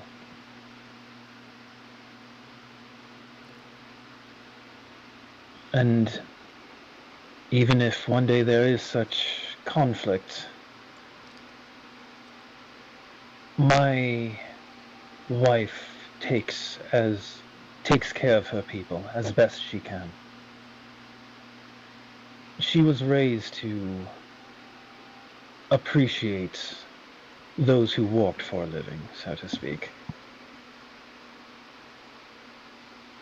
He does seem a little relieved, and he nods. It's good to hear. I do have a personal question, if you don't mind. I suppose that rather depends on the question. Is it true she took the crown of fire? I purse my lips a little bit. And I kind of look him over, and in complete defiance of Macklin dancing around this subject, I just kind of nod my head slightly.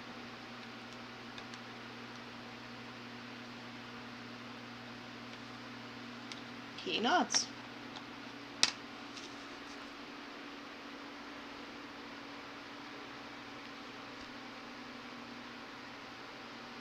From what I've gathered, there's very little understanding.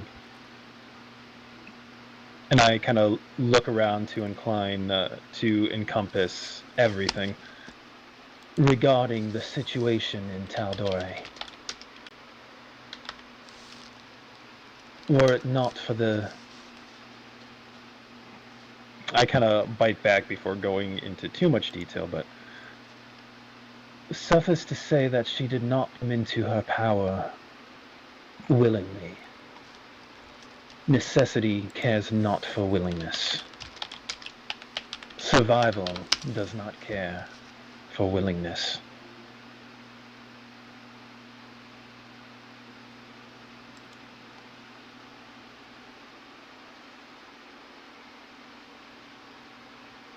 One does what one can to protect the people.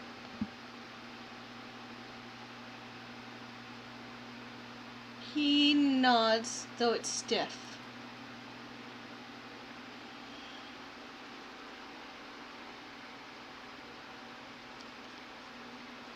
You should be careful with people who make deals with demons.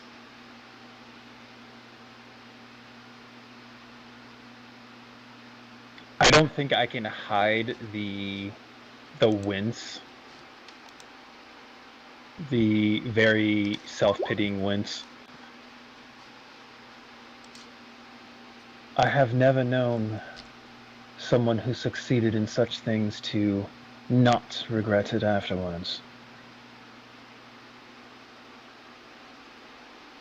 He just nods.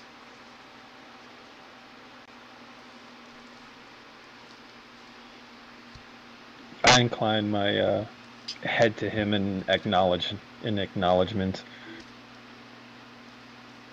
and kind of excuse myself to go do the rounds again until I get notified that it's time to go. Yeah, it's not very long after that the stable master kind of comes in, looks flustered, kind of whispers to Macklin, "Your creature that pulls your... It's starting to tear apart the stables.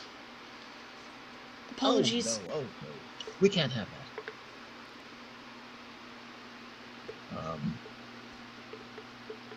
So he passes that to Macklin. Yeah. Macklin will go to Cure. Your Grace, we have a bit of a thing happening outside. I believe it's time for us to make our way out. I will see to the Griffin.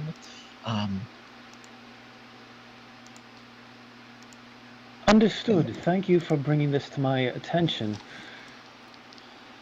I will seek out the Marquis to begin making our farewells, well wishes. I mentally send Edgar another good boy and encourage him to now listen closely to the stable masters and to Macklin because it's time to get ready to go. Oh, yeah. He is eager to follow your instructions. The Marquis leans low over your hand and gives your hand another kiss. This one lingers a little bit. But, Again, that stiff smile. Yeah. You are excused. Your carriage is brought out front. I'm assuming with Macklin's help. Oh yeah. Yeah. Do I have to roll for? No. animals? No. Okay. It's Edgar. All right. I'll just speak with Beast. Like, good job. You may have overdone it a little bit, but I appreciate the hustle. There's like some 2x4s on the ground. Like. Oh boy. Oh buddy. Good job. He definitely dismantled something. I like to think that Macklin walks in and he just puts his head over a stall with a 2x4 in his mouth. You're not wrong. Okay, I'll take that. Thank That you. sounds I'll push back extremely to who it cute. belongs to.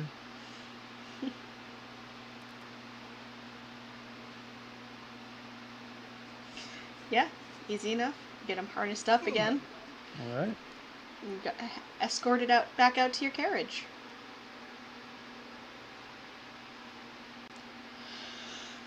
Whew. And I'm. Cure, go ahead. Oh no, go ahead. I was just going to say Cure just like melts into the seat with emotional exhaustion. We will hold our tongue until the carriage is away from the house. Yeah. So I guess tell me if that hasn't happened yet. Oh no, it's away. You guys make a quick exit. Okay. Then as soon as we feel like we are safely away, we'll do one quick scan of the like we would like to briefly investigate the carriage to see if there's any bugs or anything that wasn't here when we left it. Investigation, please. That's real good. Does Tab make it known that Tab is looking for bugs? Tab doesn't say anything, but it's a 34, but is not being sneaky about it. Yeah. 34. Tab don't need help. So yeah, 34. So you can probably tell that's what they're doing, but they haven't said, "Hey, here's what we're doing." Yeah, you look through very thoroughly, but you don't see anything immediately. Okay. Doesn't find anything. And then we turn to Jazin. Aren't you hungry?